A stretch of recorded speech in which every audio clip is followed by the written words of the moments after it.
ಇವತ್ತು ನಾವು ಬಂದಿದ್ದೀವಿ ಶಿರಾ ವಿಧಾನಸಭಾ ಕ್ಷೇತ್ರದ ಶಾಸಕ ಟಿ.ಬಿ. ಜಯಚಂದ್ರ ಅವರ ಹೋಮ್ ಟೂರ್ ಮಾಡೋದಕ್ಕೆ. T B. Jayachandra the powerful leader of Sira ಅನ್ನೋದ್ರಲ್ಲಿ no doubt. T B. Jayachandra sir ಇಲ್ಲಿ ಕೂತಿದ್ದಾರೆ, ಮನಮೋಹನ್ ಸಿಂಗ್ ಅವರು ಇಲ್ಲಿದ್ದಾರೆ, ಡಿ.ಕೆ. ಶಿವಕುಮಾರ್ ಅವರು ನಿಂತಿದ್ದಾರೆ. ಡಿ.ಕೆ. ಶಿವಕುಮಾರ್ ಇವತ್ತು ಪವರ್ಫುಲ್ ಮಿನಿಸ್ಟರ್, ಮತ್ತೊಂದು ಮಗದೊಂದು ಅಂತ ಅನ್ನಿಸಿಕೊಂಡರೂ ಕೂಡ ಟಿ.ಬಿ. ಜಯಚಂದ್ರ ಅವರು ಕೂಡ ಆತರ ಮೇಂಟೈನ್ ಮಾಡಬಹುದಿತ್ತಲ್ಲ ಅನ್ನೋದು ಪ್ರಶ್ನೆ ತುಂಬಾ ಜನಕ್ಕೆ ಬರುತ್ತೆ. Once a minister, you are always a minister. ಸನ್ಮಾನಗಳನ್ನ ನೋಡುವಂತ ವ್ಯಕ್ತಿಗಳು ಆರಂಭಿಕ ಹಂತದಲ್ಲಿ ಅವಮಾನಗಳನ್ನು ಹೆಚ್ಚು ನೋಡಿರ್ತಾರೆ ಅಂತಾರೆ, ನಿಜನಾ? ಅದು ನಿಜ. ಪ್ರತಿಯೊಂದಕ್ಕೂ ಸಹಾಯ ಮಾಡ್ತಾರೆ, ಕಷ್ಟ ಸುಖನೇ ಅರ್ಥ ಮಾಡ್ಕೊಳ್ತಾರೆ. ಒಂದು ಸ್ಟಾಫ್ ಒಬ್ಬ ಅಧಿಕಾರಿ ನನ್ನ ಹತ್ರ ಬಂದ್ರೆ 15 ವರ್ಷ 20 ವರ್ಷ ಆದ್ರೂ ಕೂಡ ನಾನು ಬಿಟ್ಟು ಹೋಗೋದಿಲ್ಲ. 40 ವರ್ಷದಿಂದ ನಾನು ಚುನಾವಣೆ ಗೆಲ್ಲಿ ಸೋಲ್ಲಿ ನನ್ನ ಜೊತೆಲಿ ಇರ್ತಾರೆ. ಟಿ.ಬಿ. ಜಯಚಂದ್ರ ಅವ್ರು ಯಾಕೆ ಮಾಡ್ಕೊಂಡಿಲ್ಲ ಸ್ಕೂಲು ಕಾಲೇಜು ಅದು ಇದು ಬಗ್ಗೆ ಯೋಚನೆನೇ ಮಾಡಲಿಲ್ಲ. ನಾನು MLA ಆದಾಗ ನನ್ನ ಹತ್ರ ಜಾವ ಮೋಟರ್ ಸೈಕಲ್ ಇದ್ದಿದ್ದು. 5 ವರ್ಷ ಬರೀ ಮೋಟರ್ ಸೈಕಲಲ್ಲೇ ನಾನು ಓಡಾಡಿದ್ದು. ಕ್ಷೇತ್ರಕ್ಕೆಲ್ಲ ಓಡಾಡ್ತಿದ್ದು ಮೋಟರ್ ಸೈಕಲಲ್ಲೇ. ಕಾರು ಪಾರಿಗೆ ಹೋದನಲ್ಲ, 89ನಲ್ಲಿ ಸಾಲ ತಗೊಂಡು ಕಾರ್ ತಗೊಂಡಿದ್ದೆ. ಸಾಲ ಮಾಡಿ ಸರ್, ಇಂದಿರಾ ಗಾಂಧಿ ಅವರು ನೀವು ಚುನಾವಣೆಗೆ ನಿಂತಹ ಸಂದರ್ಭದಲ್ಲಿ ಧನ ಸಹಾಯ ಮಾಡಿದ್ರು ಅನ್ನೋ ಮಾತಿದೆ, ಹೇಗೆ ಸರ್ ಅದು? 5,000 ರೂಪಾಯಿ ಸಿಕ್ತು, 5,000 ರೂಪಾಯಿನ ಕೊಟ್ಟರು. ಯಾಕೆ ಅಹಂಕಾರ ದುರಹಂಕಾರ ಇಲ್ಲ ನಿಮಗೆ? ರಾಜಕಾರಣಿಗಳಿಗೆ ಇರಲೇಬಾರದು. ನಾನು ಕಾಂಗ್ರೆಸ್ಸಿನ ಇಂದಿರಾ ಗಾಂಧಿ ಅವರ ಹೆಸರಿನಲ್ಲಿ ಮತವನ್ನು ಕೇಳ್ತಿರ್ಬೋದೆ. ಒಂದು ರೂಪಾಯಿ ಖರ್ಚು ಮಾಡ್ದಲೇ ಜನ ನನ್ನ ಕೆಲಸವನ್ನು ಮಾಡಿದ್ರು. ವೀಕ್ಷಕರೇ ನೋಡಿ, ಇದು ಫಸ್ಟ್ ಟೈಮ್ MLA ಆಗಿದ್ದಾಗ ಟಿ.ಬಿ. ಜಯಚಂದ್ರ ಸರ್ ಮತ್ತು ಈಗ ಪ್ರೆಸೆಂಟ್ ಇರುವಂತಹ ಫೋಟೋ. 4 ದಶಕಗಳು ನಿಮಗೆ ಇಲ್ಲಿ ಒಂದೇ ಫ್ರೇಮ್ ಅಲ್ಲಿ ಕಾಣಿಸ್ತಾ ಇದೆ. ತಾಜ್ ಮಹಲ್ ಪ್ರೇಮದ ಸಂಕೇತ, ನಮ್ಮ ಮುಂದೆ ಇರೋದು ನಿಜವಾದ ಪ್ರೇಮದ ಸಂಕೇತ. ಇವರಿಬ್ರು ಬದುಕಲ್ಲಿ ಯಾವತ್ತೂ ಟಿ.ಬಿ. ಜಯಚಂದ್ರ ಅವರು ಕಷ್ಟಗಳನ್ನು ನೋಡಿದ್ದಿಲ್ವಾ ಅಥವಾ ಕಣ್ಣೀರಿಟ್ಟಿದ್ದಿಲ್ವಾ ಅಂತ? ಈಗ ಅದೇನಾದ್ರು ಮೊದಲೂರು ಕೆರೆಗೆ ನೀರು ಬರದಲ್ಲಿದ್ರೆ ನಾನು ಬದುಕಿರಬಾರ್ದು ಅನ್ನೋ ತೀರ್ಮಾನವನ್ನು ಕೂಡ ಮಾಡಿದ್ದೆ. ಗೋಲ್ಡ್ ಲೋನ್ ಇಂಟ್ರೆಸ್ಟ್ ಎಷ್ಟು? 13,000 per month. ಅಭಯನಲ್ಲಿ ಇವತ್ತಿನ ಗೋಲ್ಡ್ ಪ್ರೈಸ್ ಚೆಕ್ ಮಾಡಿದ್ಯಾ? ಇಲ್ಲ. ಅಭಯನಲ್ಲಿ ಗೋಲ್ಡ್ ಸೇಲ್ ಮಾಡು, ಗೋಲ್ಡ್ ಇಂಟ್ರೆಸ್ಟ್ ಸೇವ್ ಮಾಡು. ಅಭಯ ಗೋಲ್ಡ್ ಬಯರ್ಸ್. ವೀಕ್ಷಕರೇ ನಮಸ್ಕಾರ, ನೀವು ನೋಡ್ತಾ ಇದ್ದೀರಾ ಹೆಲೋ ಹಿಂದೂ. ನಾನು ಸೈಯದ್ ಹಿದಾಯತ್. ಇವತ್ತು ನಾವು ಬಂದಿದ್ದೀವಿ ಶಿರಾ ವಿಧಾನಸಭಾ ಕ್ಷೇತ್ರದ ಶಾಸಕ ಟಿ.ಬಿ. ಜಯಚಂದ್ರ ಅವರ ಹೋಮ್ ಟೂರ್ ಮಾಡೋದಕ್ಕೆ. ನನ್ನ ಹಿಂದೆ ಕಾಣಿಸ್ತಾ ಇರುವಂತದ್ದು ಡಾಲರ್ಸ್ ಕಾಲೋನಿಯಲ್ಲಿರುವಂತಹ ಅವರ ಅದ್ಭುತವಾದ ನಿವಾಸ. ಸೊ ಬನ್ನಿ ಮಾತಾಡಿಸ್ತಾ ಹೋಗೋಣ. ಟಿ.ಬಿ. ಜಯಚಂದ್ರ ಮಾಜಿ ಸಚಿವರು, ಶ್ರೀನಿವಾಸ ನಿಲಯ 309 ಅವರ ಮನೆಯ ನಂಬರ್. ಸೊ ಈಗ ಮನೆಗೆ ಎಂಟರ್ ಆದ ತಕ್ಷಣ ನಮಗೆ ಒಂದು ಕಡೆ ಮನೆಗೆ ಹೋಗೋದಕ್ಕೆ ದಾರಿ ಇದೆ, ಮತ್ತೊಂದು ಕಡೆ ಶಾಸಕರ ಕಚೇರಿಗೆ ದಾರಿ. ಸೊ ಕಚೇರಿ ಕೂಡ ಇಲ್ಲೇ ಬೇಸ್ಮೆಂಟ್ ಅಲ್ಲಿ ಮಾಡ್ಕೊಂಡಿದ್ದಾರೆ. ಬನ್ನಿ ಮಾತಾಡಿಸ್ತಾ ಹೋಗೋಣ. ಇವತ್ತಿನ ನಮ್ಮ ಅತಿಥಿ ಟಿ.ಬಿ. ಜಯಚಂದ್ರ ಅವರನ್ನ ಶಿರಾ ವಿಧಾನಸಭಾ ಕ್ಷೇತ್ರದಲ್ಲಿ ಒಂದು ರೀತಿಯಲ್ಲಿ ಜನ ಇವತ್ತು ಕೂಡ ತುಮಕೂರಿನ ಜನ ಅವರನ್ನ ನೆನಪು ಮಾಡ್ಕೊಳ್ಳೋದು ಭಗೀರಥ ಅಂತ. ಸೊ ಭಗೀರಥನ ಮನೆಗೆ ತಮ್ಮೆಲ್ಲರಿಗೂ ಪ್ರೀತಿಯ ಸ್ವಾಗತ. So TB. Jayachandra sir meeting ಮಾಡ್ತಿದ್ದಾರೆ, ವಿಮಾನ ನಿಲ್ದಾಣದ ಕುರಿತಾಗಿ ಚರ್ಚೆ ನಡೀತಾ ಇದೆ. ಸೊ ಈಗ ಅವರ ಕಚೇರಿಗೆ ನಾನು ಬಂದಿದ್ದೀನಿ. ಬನ್ನಿ ನಿಮ್ಮನ್ನ ಮಾತನಾಡಿಸುವಂತಹ ಒಂದು ಪ್ರಯತ್ನವನ್ನ ಮಾಡ್ತೀನಿ. ಬನ್ನಿ ಟಿ.ಬಿ. ಜಯಚಂದ್ರ ಅವರನ್ನ ಮಾತನಾಡಿಸುವಂತಹ ಒಂದು ಪ್ರಯತ್ನ ಮಾಡೋಣ. ಸೊ ಅವರ ನಿವಾಸಕ್ಕೆ ಬಂದಿದ್ದೀನಿ. ಓಕೆ, ಸೊ ಮೀಟಿಂಗ್ ಅಲ್ಲಿ ಇದ್ದಾರೆ. ಪ್ರತಿನಿತ್ಯವೂ ಕೂಡ ಹೀಗೆ ಜನರನ್ನ ಮಾತನಾಡಿಸುವಂತಹ ಒಂದು ಪ್ರಯತ್ನ ಮಾಡ್ತಿರ್ತಾರೆ. ಸೊ ಇದು ಅವರ ಕಚೇರಿ. ಸರ್ ನಮಸ್ಕಾರ, ಹೇಗಿದ್ದೀರಿ? ಚೆನ್ನಾಗಿದ್ದೀನಿ. Okay, TB. Jayachandra the powerful leader of Sira ಅನ್ನೋದ್ರಲ್ಲಿ ನೋ ಡೌಟ್. ಬಟ್ ನೀವು ಮಂತ್ರಿ ಆಗ್ತೀರಿ ಅಂತ ತುಂಬಾ ಜನ ವೆಯ್ಟ್ ಮಾಡ್ತಿದ್ದಾರೆ ಸರ್. ಅಟ್ ಲೀಸ್ಟ್ ಈ 2 ವರ್ಷ ಪೀರಿಯಡ್ ನ ನಂತರವಾದ್ರೂ ಏನಾದ್ರೂ ಗುಡ್ ನ್ಯೂಸ್ ಸಿಗುತ್ತಾ ಶಿರಾ ಜನಕ್ಕೆ? ನೋಡ್ಬೇಕು ಅದೆಲ್ಲ. ಯಾಕಂದ್ರೆ 140 ಜನ ಶಾಸಕರು ಇರ್ತಕ್ಕಂಥವ್ರು. 140 ಜನದಲ್ಲಿ ಕೆಲವ್ರಿಗೆ ಹೊಸಬರಿಗೆಲ್ಲ ಅವಕಾಶ ಕೊಟ್ಟಿದ್ದಾರೆ. ಸೊ ಸೀನಿಯರ್ಸು ಬಹಳ ಜನ ಇದ್ದಾರೆ. ಸೊ ಯಾವ ರೀತಿಯಾಗಿ ತೀರ್ಮಾನ ಮಾಡ್ತಾರೆ ನೋಡ್ಬೇಕು. ಎಲ್ಲೋ ಒಂದ್ ಕಡೆ ಆಡಳಿತ ಮಾಡ್ಬೇಕಾದಾಗ ಯುವಕರು ಇರ್ಬೇಕು, ಮತ್ತೆ ಎಲ್ಡರ್ಸು ಕೂಡ ಇರ್ಬೇಕು. ಓಕೆ ಆ ರೀತಿಯಾಗಿ ಇದ್ದಾಗ ಹ್ಮ್ ಅದು ಆಡಳಿತ ಸರಿಯಾಗಿರೋದಕ್ಕೆ ಸಾಧ್ಯ ಆಗ್ತದೆ. ಓಕೆ ನಿಮಗ ಆಸೆ ಇಲ್ವಾ ಸರ್ ಮತ್ತೆ ಮಂತ್ರಿ ಆಗ್ಬೇಕು, ಅಟ್ಲೀಸ್ಟ್ ಜನಕ್ಕೆ ಏನಾದ್ರು ಮಂತ್ರಿ ಆದ್ರೆ ಏನಾದ್ರು ಮಾಡಬಹುದು ಅಂತ? ಹೌದು, ನಾನು ಯಾವತ್ತೂ ಕೂಡ ಹ್ಮ್. ಮಂತ್ರಿ ಆದಂತ ಸಂದರ್ಭದಲ್ಲಿ ಶಾಸಕನಾದಾಗ ಹ್ಮ್ ನನ್ನ ಇತಿಮಿತಿ ನನ್ನಲ್ಲಿ ಹ್ಮ್ ಹೆಚ್ಚು ಯೋಜನೆಗಳನ್ನ ತಂದು ಕರೆಕ್ಟ್ ಜನಗಳನ್ನ ಕೆಲಸವನ್ನ ಮಾಡ್ತಕ್ಕಂಥ ಕೆಲಸವನ್ನ ಮಾಡ್ಕೊಂಡ್ ಬಂದಿದ್ದೇನೆ. ಹ್ಮ್ ನನಗೆ ಬೇರೆ ತರವಾದಂತ ಯಾವುದೇ ಹವ್ಯಾಸಗಳಿಲ್ಲ. ಕರೆಕ್ಟ್ ನನಗೆ ಬೆಳಿಗ್ಗೆ ಎದ್ರೆ ಜನಗಳ ಕೆಲಸ, ಹ್ಮ್ ಜನರ ಕಷ್ಟ ಸುಖ ಯಾವ ರೀತಿಯ ಪರಿಹಾರ ಬಗೆಹರಿಸ್ಬೋದು, ಹ್ಮ್ ರಾಜ್ಯಕ್ಕೆ ಯಾವ ರೀತಿಯ ಸಲಹೆ ಕೊಡ್ಬೋದು, ಇದರ ಬಗ್ಗೆನೇ ಹೆಚ್ಚು ಇರ್ತಿದ್ದೆ. ಹ್ಮ್ ಸೊ ಹಾಗಾಗಿ ನಾನು ಆ, ಚುನಾವಣೆಯಲ್ಲಿ ಸೋಲು ಗೆಲುವು ಎರಡನ್ನೂ ಕೂಡ ನೋಡಿದ್ದೀನಿ. ಕರೆಕ್ಟ್ ಅದೇ ಯಾವುದೇ ಸಂದರ್ಭದಲ್ಲೂ ಕೂಡ ನಾನು ಹಿಂದಿರುಗಿ ನೋಡ್ಲಿಲ್ಲ. ಹ್ಮ್ ಅಂದ್ರೆ ನಾನು 78 ಹೌದು ಮಾರ್ಚ್ ನಲ್ಲಿ ನಾನು ಆಯ್ಕೆ ಆಗಿದ್ದು. ಕರೆಕ್ಟ್ ಈಗ 48 ವರ್ಷ ಆಯ್ತು, 48ನೇ ವರ್ಷದಲ್ಲಿ ನಡೀತಾ ಇದೆ. ಹ್ಮ್ ಯಾವತ್ತೂ ಕೂಡ ನಾನು ಹಿಂದಕ್ಕೆ ನೋಡ್ಲಿಲ್ಲ. ಹ್ಮ್ ನಾನು ಯಾವತ್ತೂ ಜನಗಳ ಕೆಲಸವನ್ನ ಮಾಡ್ತಾ ಇದ್ದೀನಿ. ಓಕೆ ಮತ್ತೆ ಎಲ್ಲದಕ್ಕಿಂತ ಹೆಚ್ಚಾಗಿ ಹ್ಮ್ ದೊಡ್ಡ ದೊಡ್ಡ ಯೋಜನೆಗಳು, ಹ್ಮ್ ಈಗ ಭದ್ರಾ ಮೇಲ್ದಂಡೆ ಯೋಜನೆ, ಹ್ಮ್ ಹೇಮಾವತಿಯನ್ನ ಸಿರಾಕ್ಕೆ ನೀಡ್ತಕ್ಕಂಥದ್ದು, ಹೌದು ಅದ್ರ ಜೊತೆಗೆ ಎತ್ತಿನೊಳೆ ಯೋಜನೆ, ಹ್ಮ್ ಎಷ್ಟೋ ಯೋಜನೆಗಳು ಇವೆಲ್ಲದೂ ಕೂಡ ನಾನೇ ಸೃಷ್ಟಿ ಮಾಡಿದಂತ ಯೋಜನೆಗಳಾಗಿದ್ದು. ಓಕೆ ಆ ರೀತಿಯಾಗಿ ಹ್ಮ್ ಆಡಳಿತದಲ್ಲಿ ಇರ್ತಕ್ಕಂಥ ಮುಖ್ಯಮಂತ್ರಿಗಳು, ಮಂತ್ರಿಗಳು ಮತ್ತು ಅಧಿಕಾರಿಗಳನ್ನ ಬಳಸ್ಕೊಂಡು ಹ್ಮ್ ಯೋಜನೆಗಳನ್ನ ರೂಪಿಸ್ತಕ್ಕಂಥದ್ದು, ಹಣವನ್ನ ತರ್ತಕ್ಕಂಥದ್ದು, ಎಲ್ಲದೂ ಕೂಡ ನಾನು ನಿರಂತರವಾಗಿ ಮಾಡ್ಕೊಂಡು ಬರ್ತಾ ಇದ್ದೀನಿ. ಓಕೆ ನಮ್ಮ ಜನಕ್ಕೆ ಸರ್ ಒಂದು ಕ್ಯೂರಿಯಾಸಿಟಿ, ನಮ್ಮ ಲೀಡರ್ಸ್ ಹೇಗಿರ್ತಾರೆ, ಅವ್ರ ದಿನಚರಿ ಹೇಗಿರುತ್ತೆ, ಅವ್ರ ಆಫೀಸ್ ಹೇಗಿರುತ್ತೆ ಅನ್ನೋ ಕ್ಯೂರಿಯಾಸಿಟಿ ಇದೆ. ಸೊ ನಮ್ಮ ಕಡೆಯಿಂದ ಒಂದು ಸಣ್ಣ ಪ್ರಯತ್ನ, ನಿಮ್ಮ ಪ್ರತಿನಿತ್ಯದ ದಿನಚರಿ ಹೇಗಿರುತ್ತೆ ಮತ್ತು ಯಾವ ತರ ಕಚೇರಿ ವರ್ಕ್ ಮಾಡುತ್ತೆ ಅಂತ ತೋರಿಸುವಂತಹ ಒಂದು ಪ್ರಯತ್ನ ತೋರಿಸಬಹುದಾ ಸರ್ ಜನಕ್ಕೆ ತಮ್ಮ ಇಡೀ ದಿನಚರಿ? ಈಗ ಜನಕ್ಕೆ ತೋರ್ಸೋದಲ್ಲ, ಜನರಿಗೆಲ್ಲ ಗೊತ್ತಿದೆ ಕರೆಕ್ಟ್ ಚೈತ್ರ ಏನು, ಯಾವ ರೀತಿ ಕೆಲಸ ಮಾಡ್ತಾರೆ ಅಂತಕ್ಕಂಥದ್ದು ಗೊತ್ತಿದೆ. ಓಕೆ ನಾನು ಯಾವತ್ತೂ ಕೂಡ ಅಭಿವೃದ್ಧಿಯೇ ನನ್ನ ಪರಮ ಗುರಿ. ಕರೆಕ್ಟ್ ನಾನು ಜನರಿಗೆ ಸಮಾಧಾನ ಮಾಡಕ್ಕೋಸ್ಕರ ಇಲ್ಲ ಜಾತ್ರೆಗೆ ಹೋಗೋದು, ತಲೆ ಕೂದ್ಲಿಗೆ ಹೋಗೋದು, ನಾಮಕರಣಕ್ಕೆ ಹೋಗೋದು, ಅದನ್ನು ಹೋಗ್ತೀನಿ. ಓಕೆ ಆದ್ರೆ ಆದ್ಯತೆ ಇರ್ತಕ್ಕಂಥದ್ದು ಯಾವುದು ಅಂತಂದ್ರೆ ಸರ್ಕಾರದಿಂದ ಯೋಜನೆಗಳು ಏನ್ ತರಬಹುದು, ಯಾವ ರೀತಿಯಾಗಿ ಅನುಷ್ಠಾನ ಮಾಡಬೇಕು ಅಂತಕ್ಕಂಥದ್ರ ಬಗ್ಗೆ ನಾನು ಹೆಚ್ಚು ಗಮನವನ್ನು ಹರಿಸ್ತಾ ಇರ್ತೀನಿ. ಓಕೆ ಅದು ಎಲ್ರಿಗೂ ಕೂಡ ನಾನು ಒಬ್ಬ ಕೆಲಸದ ದಾಟಿ ಏನು ಅಂತಕ್ಕಂಥದ್ದನ್ನ ಅವ್ರು ಅರ್ಥ ಮಾಡ್ಕೊಂಡಿದ್ದಾರೆ. ಓಕೆ ಸರ್ ಒಂದ್ಸತಿ ತೋರಿಸಬಹುದಾ ನನಗೆ ಕಚೇರಿಯನ್ನ? ಬನ್ನಿ ಸರ್. ಓಕೆ ವೀಕ್ಷಕರೇ, ಟಿವಿ ಜಯಚಂದ್ರ ಸರ್ ಅವರ ಕಚೇರಿಯನ್ನ ನಿಮ್ಗೊಂದೊಮ್ಮೆ ತೋರಿಸ್ತಾ ಇದ್ದೀನಿ. ಸರ್ ಇಷ್ಟೊಂದು ಬುಕ್ಸ್ ಇದೆಯಲ್ಲ ಸರ್, ಎಲ್ಲವೂ ಕೂಡ ಓದಿದ್ದೀರಾ ಅಂತ? ನನಗೆ ಹಾ. ನೋಡಿ, ಇದು ಅಂಬೇಡ್ಕರ್ ಅವರು, ಹಾ.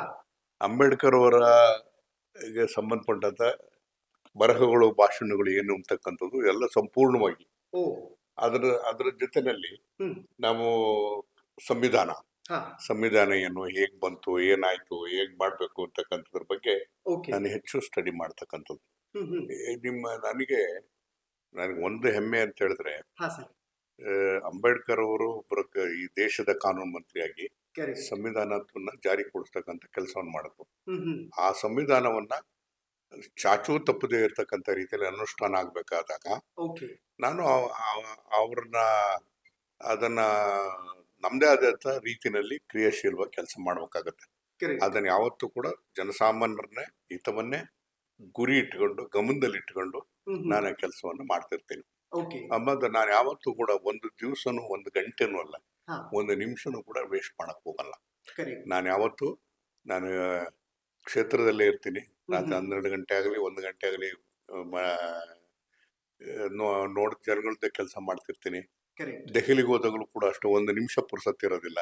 ಓಕೆ ಆದ್ರೂ ಕೂಡ ಅಲ್ಲಾಗಿ ಅದೇ ರೀತಿಯಾಗಿ ಕೆಲಸ ಮಾಡ್ತಿರ್ತೀನಿ. ಹ್ಮ್ ಸೊ ಇಲ್ಲಿದ್ದಾಗಂತೂ ಹಾ 3 ದಿವಸ ಅಲ್ಲಿದ್ದು ಹಾ. ಬಂದ್ರು ಬೆಳಿಗ್ಗೆ ಅಲ್ಲೇ 6 ಗಂಟೆಗೆ ಬಂದು ಕೂತಿರ್ತಾರೆ ಓ ಜನ ಯಾವಾಗಲೂ ಬಿಟ್ಟಿರೋದಿಲ್ಲ. ಓಕೆ ಸೊ ಎಷ್ಟೇ ಸಂದರ್ಭ ಬಂದ್ರು ಕೂಡ ಹ್ಮ್ ಕೈಲಾಗುವಷ್ಟು ಸಹಾಯವನ್ನ ನಾನು ಮಾಡ್ತೀನಿ. ಓಕೆ ಸಾಕಷ್ಟು ನೆನಪಿನ ಕಾಣಿಕೆಗಳು ಕೂಡ ಇದೆ ಸರ್. ಸನ್ಮಾನಗಳನ್ನ ನೋಡುವಂತ ವ್ಯಕ್ತಿಗಳು ಆರಂಭಿಕ ಹಂತದಲ್ಲಿ ಅವಮಾನಗಳನ್ನು ಹೆಚ್ಚು ನೋಡಿರ್ತಾರೆ ಅಂತಾರೆ, ನಿಜಾನ ಅದು? ಅದು ನಿಜ. ಯಾವತ್ತೂ ಕೂಡ ಹ್ಮ್ ರಾಜಕಾರಣದಲ್ಲಿ ಏಕಾಏಕಿ ಹ್ಮ್ ಜನಪ್ರತಿನಿಧಿ ಆದ ತಕ್ಷಣ ಜನ ಒಪ್ಪಿಗೆ ಕೊಡೋದಿಲ್ಲ. ಕರೆಕ್ಟ್ ನಮ್ಮ ಕ್ರಿಯಾಶೀಲತೆ, ಹ್ಮ್ ಅವರ ಕಾರ್ಯಕ್ರಮಗಳಿಗೆ ಸ್ಪಂದನೆ, ಹೌದು ಅದನ್ನ ಆಧರಿಸಿ ಹ್ಮ್ ಅವರು ತೀರ್ಮಾನ ಮಾಡ್ತಾರೆ. ಕರೆಕ್ಟ್ ಸೊ ಯಾವಾಗಲೂ ಕೂಡ ನಾನು ಕ್ರಿಯಾಶೀಲವಾಗಿರ್ತೀನಿ, ಸ್ಪಂದನೆ ಇರ್ತದೆ, ಓಕೆ. ಜನಗಳು ಎಚ್ಚರಿಸ್ತಕ್ಕಂಥದ್ದು. ಮತ್ತು ಯಾರೇ ಒಬ್ಬ ಬಡವ ಒಂದು ಫೋನ್ ಮಾಡಿದ್ರು ಕೂಡ ಎಷ್ಟೊತ್ತಿಗಾರ ಫೋನ್ ಮಾಡ್ಲಿ, ಓಕೆ. ಅದನ್ನ ಗುರ್ತಿಟ್ಕೊಂಡು ಅವನ ಕೆಲಸವನ್ನ ಮಾಡಿ ಹ್ಮ್. ಅಥವಾ ಪ್ರಯತ್ನ ಪಟ್ಟು ಅವನಿಗೆ ವರ್ತಮಾನ ಕೊಡುವಂತ ಕೆಲಸವನ್ನು ಕೂಡ ಮಾಡ್ತೀನಿ. ಓಕೆ ಸರ್, ಹಿಂದೆ ನಿಮ್ದೊಂದಷ್ಟು ಪೇಂಟಿಂಗ್ಸ್ ಇದೆ, ಯಾರು ಗಿಫ್ಟ್ ಕೊಟ್ಟಿದ್ದು ಸರ್? ಇದು ತುಂಬಾ ಅದ್ಭುತವಾಗಿ ಮಾಡಿದ್ದಾರೆ ಪೇಂಟಿಂಗ್. ಯಾರು ಅಂತ ಗೊತ್ತಿಲ್ಲ ನನಗೆ. ಬಳ್ಳಾರಿ ಒಬ್ಬ ಯುವಕ ನನ್ನ ಹತ್ರ ದುಡ್ಡು ಕೇಳಲಿಲ್ಲ, ಏನಿಲ್ಲ, ಇದೊಂದು ಪೇಂಟಿಂಗ್ ಮಾಡಿ ನಾನು ಹಂಗೂ ಗಲಾಟೆ ಮಾಡಿದೆ, ಯಾಕಪ್ಪ ನೀನ್ ಮಾಡಕ್ ಹೋಗ್ತೀಯ ಅದನ್ನ ಅಂತ ಹೇಳಿ. ಅವ್ನ್ ಮಾಡಿ ಕೊಟ್ಬಿಟ್ಟು ಹೋದ. ಕೊಟ್ಟು ಹೋದ್ಮೇಲೆ ತಿರುಗಿ ಬರಲಿಲ್ಲ. ಇದು ಯಾವ? ಇದು ನಾನು ಈ Sathya Sai university of human excellence ಅಂತ ಹೇಳಿ ಅಲ್ಲಿ ನಾನು ಸ್ವಲ್ಪ ಆ ಸಂಸ್ಥೆ ಜೊತೆನಲ್ಲಿ ನಾನು ಅಂದ್ರೆ ಒಂದು ರೀತಿಯ ಒಡನಾಟ ಇದೆ. ಆ ಒಡನಾಟ ಇರತಕ್ಕಂಥ ಹಿನ್ನೆಲೆಯಲ್ಲಿ ಅವರು ನನಗೆ ನೀವು 48 ವರ್ಷಗಳ ಕಾಲ ರಾಜಕಾರಣದಲ್ಲಿ, ಸುದೀರ್ಘವಾದ ರಾಜಕಾರಣದಲ್ಲಿ ಎಡ್ರು ತೊಡ್ರುಗಳನ್ನ ಎದುರಿಸಿ ಜನಕ್ಕೆ ಸ್ಪಂದಿಸ್ತಕ್ಕಂಥ ಕೆಲಸವನ್ನು ಮಾಡ್ತಾ ಇದೆಯಾ. ಯಾವ ಕಾರಣದಲ್ಲೂ ಕೂಡ ನಾವು ಕೊಡ್ತಕ್ಕಂಥ ಡಾಕ್ಟರೇಟ್ ಅಂದ್ರೆ ಪಬ್ಲಿಕ್ ಸರ್ವಿಸ್ಗೆ ಕೊಡ್ತಕ್ಕಂಥ ಡಾಕ್ಟರೇಟ್ ರಿಸೀವ್ ಮಾಡ್ಬೇಕು ಅಂತ ಹೇಳಿ ಒತ್ತಾಯ ಮಾಡಿ ನನ್ನ ಮೇಲೆ ಅದನ್ನ ಡಾಕ್ಟರೇಟ್ ಅನ್ನ ಮಾಡಿದ್ರು. ನನಗೆ ಅದೊಂದು ಡಾಕ್ಟರೇಟ್ ಅನ್ನ ಕೊಟ್ಟಿದ್ದು ಅದು ಒಂದು ಎಲ್ಲೋ ಒಂದು ಕಡೆಗೆ ಅವರು ನನ್ನ ಕ್ರಿಯಾಶೀಲತೆ ಅಥವಾ ಅವ್ರಿಗೆ ಮೆಚ್ಚುಗೆ ವ್ಯಕ್ತಪಡಿಸಕ್ಕೆ ಅದು ಮಾಡ್ತಕ್ಕಂಥದ್ದು. ನನಗೂ ಕೂಡ ಅಷ್ಟೇ ಒಂದು ಖುಷಿ ಆಯ್ತು. ಇವತ್ತು PhD ತಗೋಬೇಕು ಅಂತಂದ್ರೆ 3 ವರ್ಷನ 4 ವರ್ಷನ ಓದ್ಬೋದು, ಇನ್ನೊಂದು ಓದ್ಬೋದು. ಆದ್ರೆ ಇದು ಸತ್ಯಸಾಯಿ ಯೂನಿವರ್ಸಿಟಿ ಅಂತಂದ್ರೆ ಅದು ಇಂಟರ್ನ್ಯಾಷನಲಿ ನೋನ್ ಯೂನಿವರ್ಸಿಟಿ. ಸೊ ಅಲ್ಲಿ ಆ ಯೂನಿವರ್ಸಿಟಿನಲ್ಲಿ ನನಗೆ ಸಿಕ್ಕಿದ್ದು ನನ್ನ ಭಾಗ್ಯ ಅಂತ ಹೇಳಿ ನಾನು ಭಾವಿಸ್ತೀನಿ. ಸರ್, ಇದು ತಂದೆ ತಾಯಿ ಅವ್ರದ್ದು ಯಾವ ತರ ಇನ್ಸ್ಪೈರ್ ಆಗ್ತಾರೆ ಸರ್ ತಂದೆ ಅವರು? ನಮ್ಮ ತಂದೆ ಯಾವತ್ತೂ ಕೂಡ ನನಗೆ ಅವರು ಅಪ್ಪಟ ಕಾಂಗ್ರೆಸ್ನವರು. ಅವ್ರದ್ದು ಒಂದೇ ಒಂದು ಇದ್ದಿದ್ದು ಅಂತಂದ್ರೆ, ನಮ್ಮ ತಂದೆ ನಮ್ಮ ಮಾವ ಅವ್ರದ್ದು ಹೆಂಗೆ ಅಂದ್ರೆ ಅವ್ರ ಖಾದಿ ಬಿಟ್ಟು ಬೇರೆ ಬಟ್ಟೆ ಹಿಂಗ್ ಟಚ್ ಮಾಡಿಲ್ಲ. ಆ ತರ ಅವ್ರು ಕೇಳ್ತಾ ಇದ್ದಿದ್ರು ಅಷ್ಟೇ, ನಾನು ಸತ್ತ ಮೇಲೂ ಸಹಿತ ನನ್ನ ಎದೆ ಮೇಲೆ ಖಾದಿ ಇರ್ಬೇಕು ಅಂತ ಹೇಳಿ. ಆ ರೀತಿಯಾದಂತ ಕಟ್ಟ ಕಾಂಗ್ರೆಸ್ಸಿನ ಬೆಂಬಲಿಗರು, ಕಾಂಗ್ರೆಸ್ಸಿನ ತತ್ವ ಸಿದ್ಧಾಂತವನ್ನ ಮೈಗೂಡಿಸ್ಕೊಂಡು ಬೆಳೆದಂತವ್ರು. ಸೊ ಹಾಗಾಗಿ ಅವರ ಮಾರ್ಗದರ್ಶನನೇ ಅವರ ದಾರಿನಲ್ಲೇ ಓದ ದಾರಿನಲ್ಲೇ ನಾನು ಕೂಡ ಹೋಗಿ ನಾನು ಬಹಳ ಚಿಕ್ಕ ವಯಸ್ಸಲ್ಲಿ ಅಂದ್ರೆ 1969ರಲ್ಲಿ ಶ್ರೀಮತಿ ಇಂದಿರಾ ಗಾಂಧಿ ಅವರ ನಾಯಕತ್ವದಲ್ಲಿ ಕಾಂಗ್ರೆಸ್ ಇಬ್ಬಾಗ ಆದಾಗ ಅವರ ನಾಯಕತ್ವವನ್ನು ಒಪ್ಕೊಂಡು ನಾನು ಲಾ ಓದ್ತಾ ಇದ್ದೇನೆ. ಓದ್ತಿರ್ಬೇಕಾದ್ರೆ ನಾನು ಅವತ್ತು ಪಕ್ಷವನ್ನ ಸೇರಿ ಅವತ್ತಿಂದಲೂ ಕೂಡ ಕಾಂಗ್ರೆಸ್ಸಿನಾಗಿದ್ದೇನೆ. ಕಾಂಗ್ರೆಸ್ ಬಿಟ್ಟು ಬೇರೆ ಕಡೆ ಹೋಗಿಲ್ಲ, ಬೇರೆ ಪಕ್ಷದ ಕಡೆ ನೋಡಿಲ್ಲ. ನಾನು 10 ಚುನಾವಣೆಯನ್ನ ಎದುರಿಸಿದ್ದೇನೆ. ಅದು ಜನರಲ್ ಎಲೆಕ್ಷನ್ 3 ಸರಿ ಸೋತಿದ್ದೇನೆ, 7ನೇ ಸರಿ ಗೆದ್ದಿದ್ದೀನಿ. ಸೋಲು ಗೆಲುವು ಏನೇ ಆದ್ರೂ ಕೂಡ ಗೆದ್ದಿದ್ದಕ್ಕಿಂತ ಸೋತರಿದ್ದಾಗಲೇ ಕೂಡ ಹೆಚ್ಚು ಅರ್ಥಗರ್ಭಿತವಾಗಿರ್ತಕ್ಕಂಥ ಪ್ರಯತ್ನಗಳನ್ನ ಮಾಡಿ ಯೋಜನೆಗಳನ್ನ ನಾನು ತರುವಂತ ಕೆಲಸವನ್ನು ಮಾಡಿದ್ದೇನೆ. Amazing sir. ಮನಮೋಹನ್ ಸಿಂಗ್ ಅವರ ಜೊತೆ ಕೂಡ ಒಂದಷ್ಟು ಪಿಕ್ಚರ್ಸ್ ಗಳಿದೆ, ತುಂಬಾ ಅದ್ಭುತವಾದಂತಹ ಫೋಟೋಗಳು. ಯಾವ ಸಂದರ್ಭದಲ್ಲಿ ಸರ್, ಯಾವಾಗ ಭೇಟಿ ಮಾಡಕ್ ಹೋಗಿ? ಮನಮೋಹನ್ ಸಿಂಗ್ ರವರು ಒಂದು ನನ್ನೊಬ್ಬ ನಾನು ಮೆಚ್ಚಿದಂತ ಒಬ್ಬ ನಾಯಕರು. ಅವರು ಪ್ರೈಮ್ ಮಿನಿಸ್ಟರ್ ಆದಂತ ಸಂದರ್ಭದಲ್ಲಿ, ಆಗೋದಕ್ಕಿಂತ ಮುಂಚೆ ನಾನು ಕೃಷಿ ಮಂತ್ರಿ ಆಗಿದ್ದಾಗ ನಮ್ಮ ಯಾವ SM ಕೃಷ್ಣ ಅವ್ರ ಮುಖ್ಯಮಂತ್ರಿಗಳಿದ್ರು, ನಾನು ಕೃಷಿ ಮಂತ್ರಿ ಆಗಿದ್ದೆ. ಕೃಷಿ ಮಂತ್ರಿ ಆಗಿದ್ದಾಗ ನಾವು ಏನೆಲ್ಲ ಕಾರ್ಯಕ್ರಮಗಳನ್ನ ಮಾಡ್ತೀವಿ ಅಂತ ಹೇಳಿ ನಮ್ಮ ಜೊತೆಗೆ ರಿವ್ಯೂ ಬರ್ತಾ ಇದ್ರು. 3 ತಿಂಗಳು 4 ತಿಂಗಳಿಗೆ ಒಂದ್ಸರಿ ರಿವ್ಯೂ ಬಂದಾಗ ಅನೇಕ ಸಲಹೆಗಳು ಕೊಡ್ತಾ ಇದ್ರು. ಸಲಹೆಗಳು ಕೊಟ್ಟಾಗ ನಾನು ಅವ್ರ ಜೊತೆನಲ್ಲಿ ಬಹಳ ಇಂಟ್ರಾಕ್ಟ್ ಮಾಡ್ತಿದ್ದೆ, ಆರ್ಗ್ಯೂ ಮಾಡ್ತಾ ಇದ್ದೆ.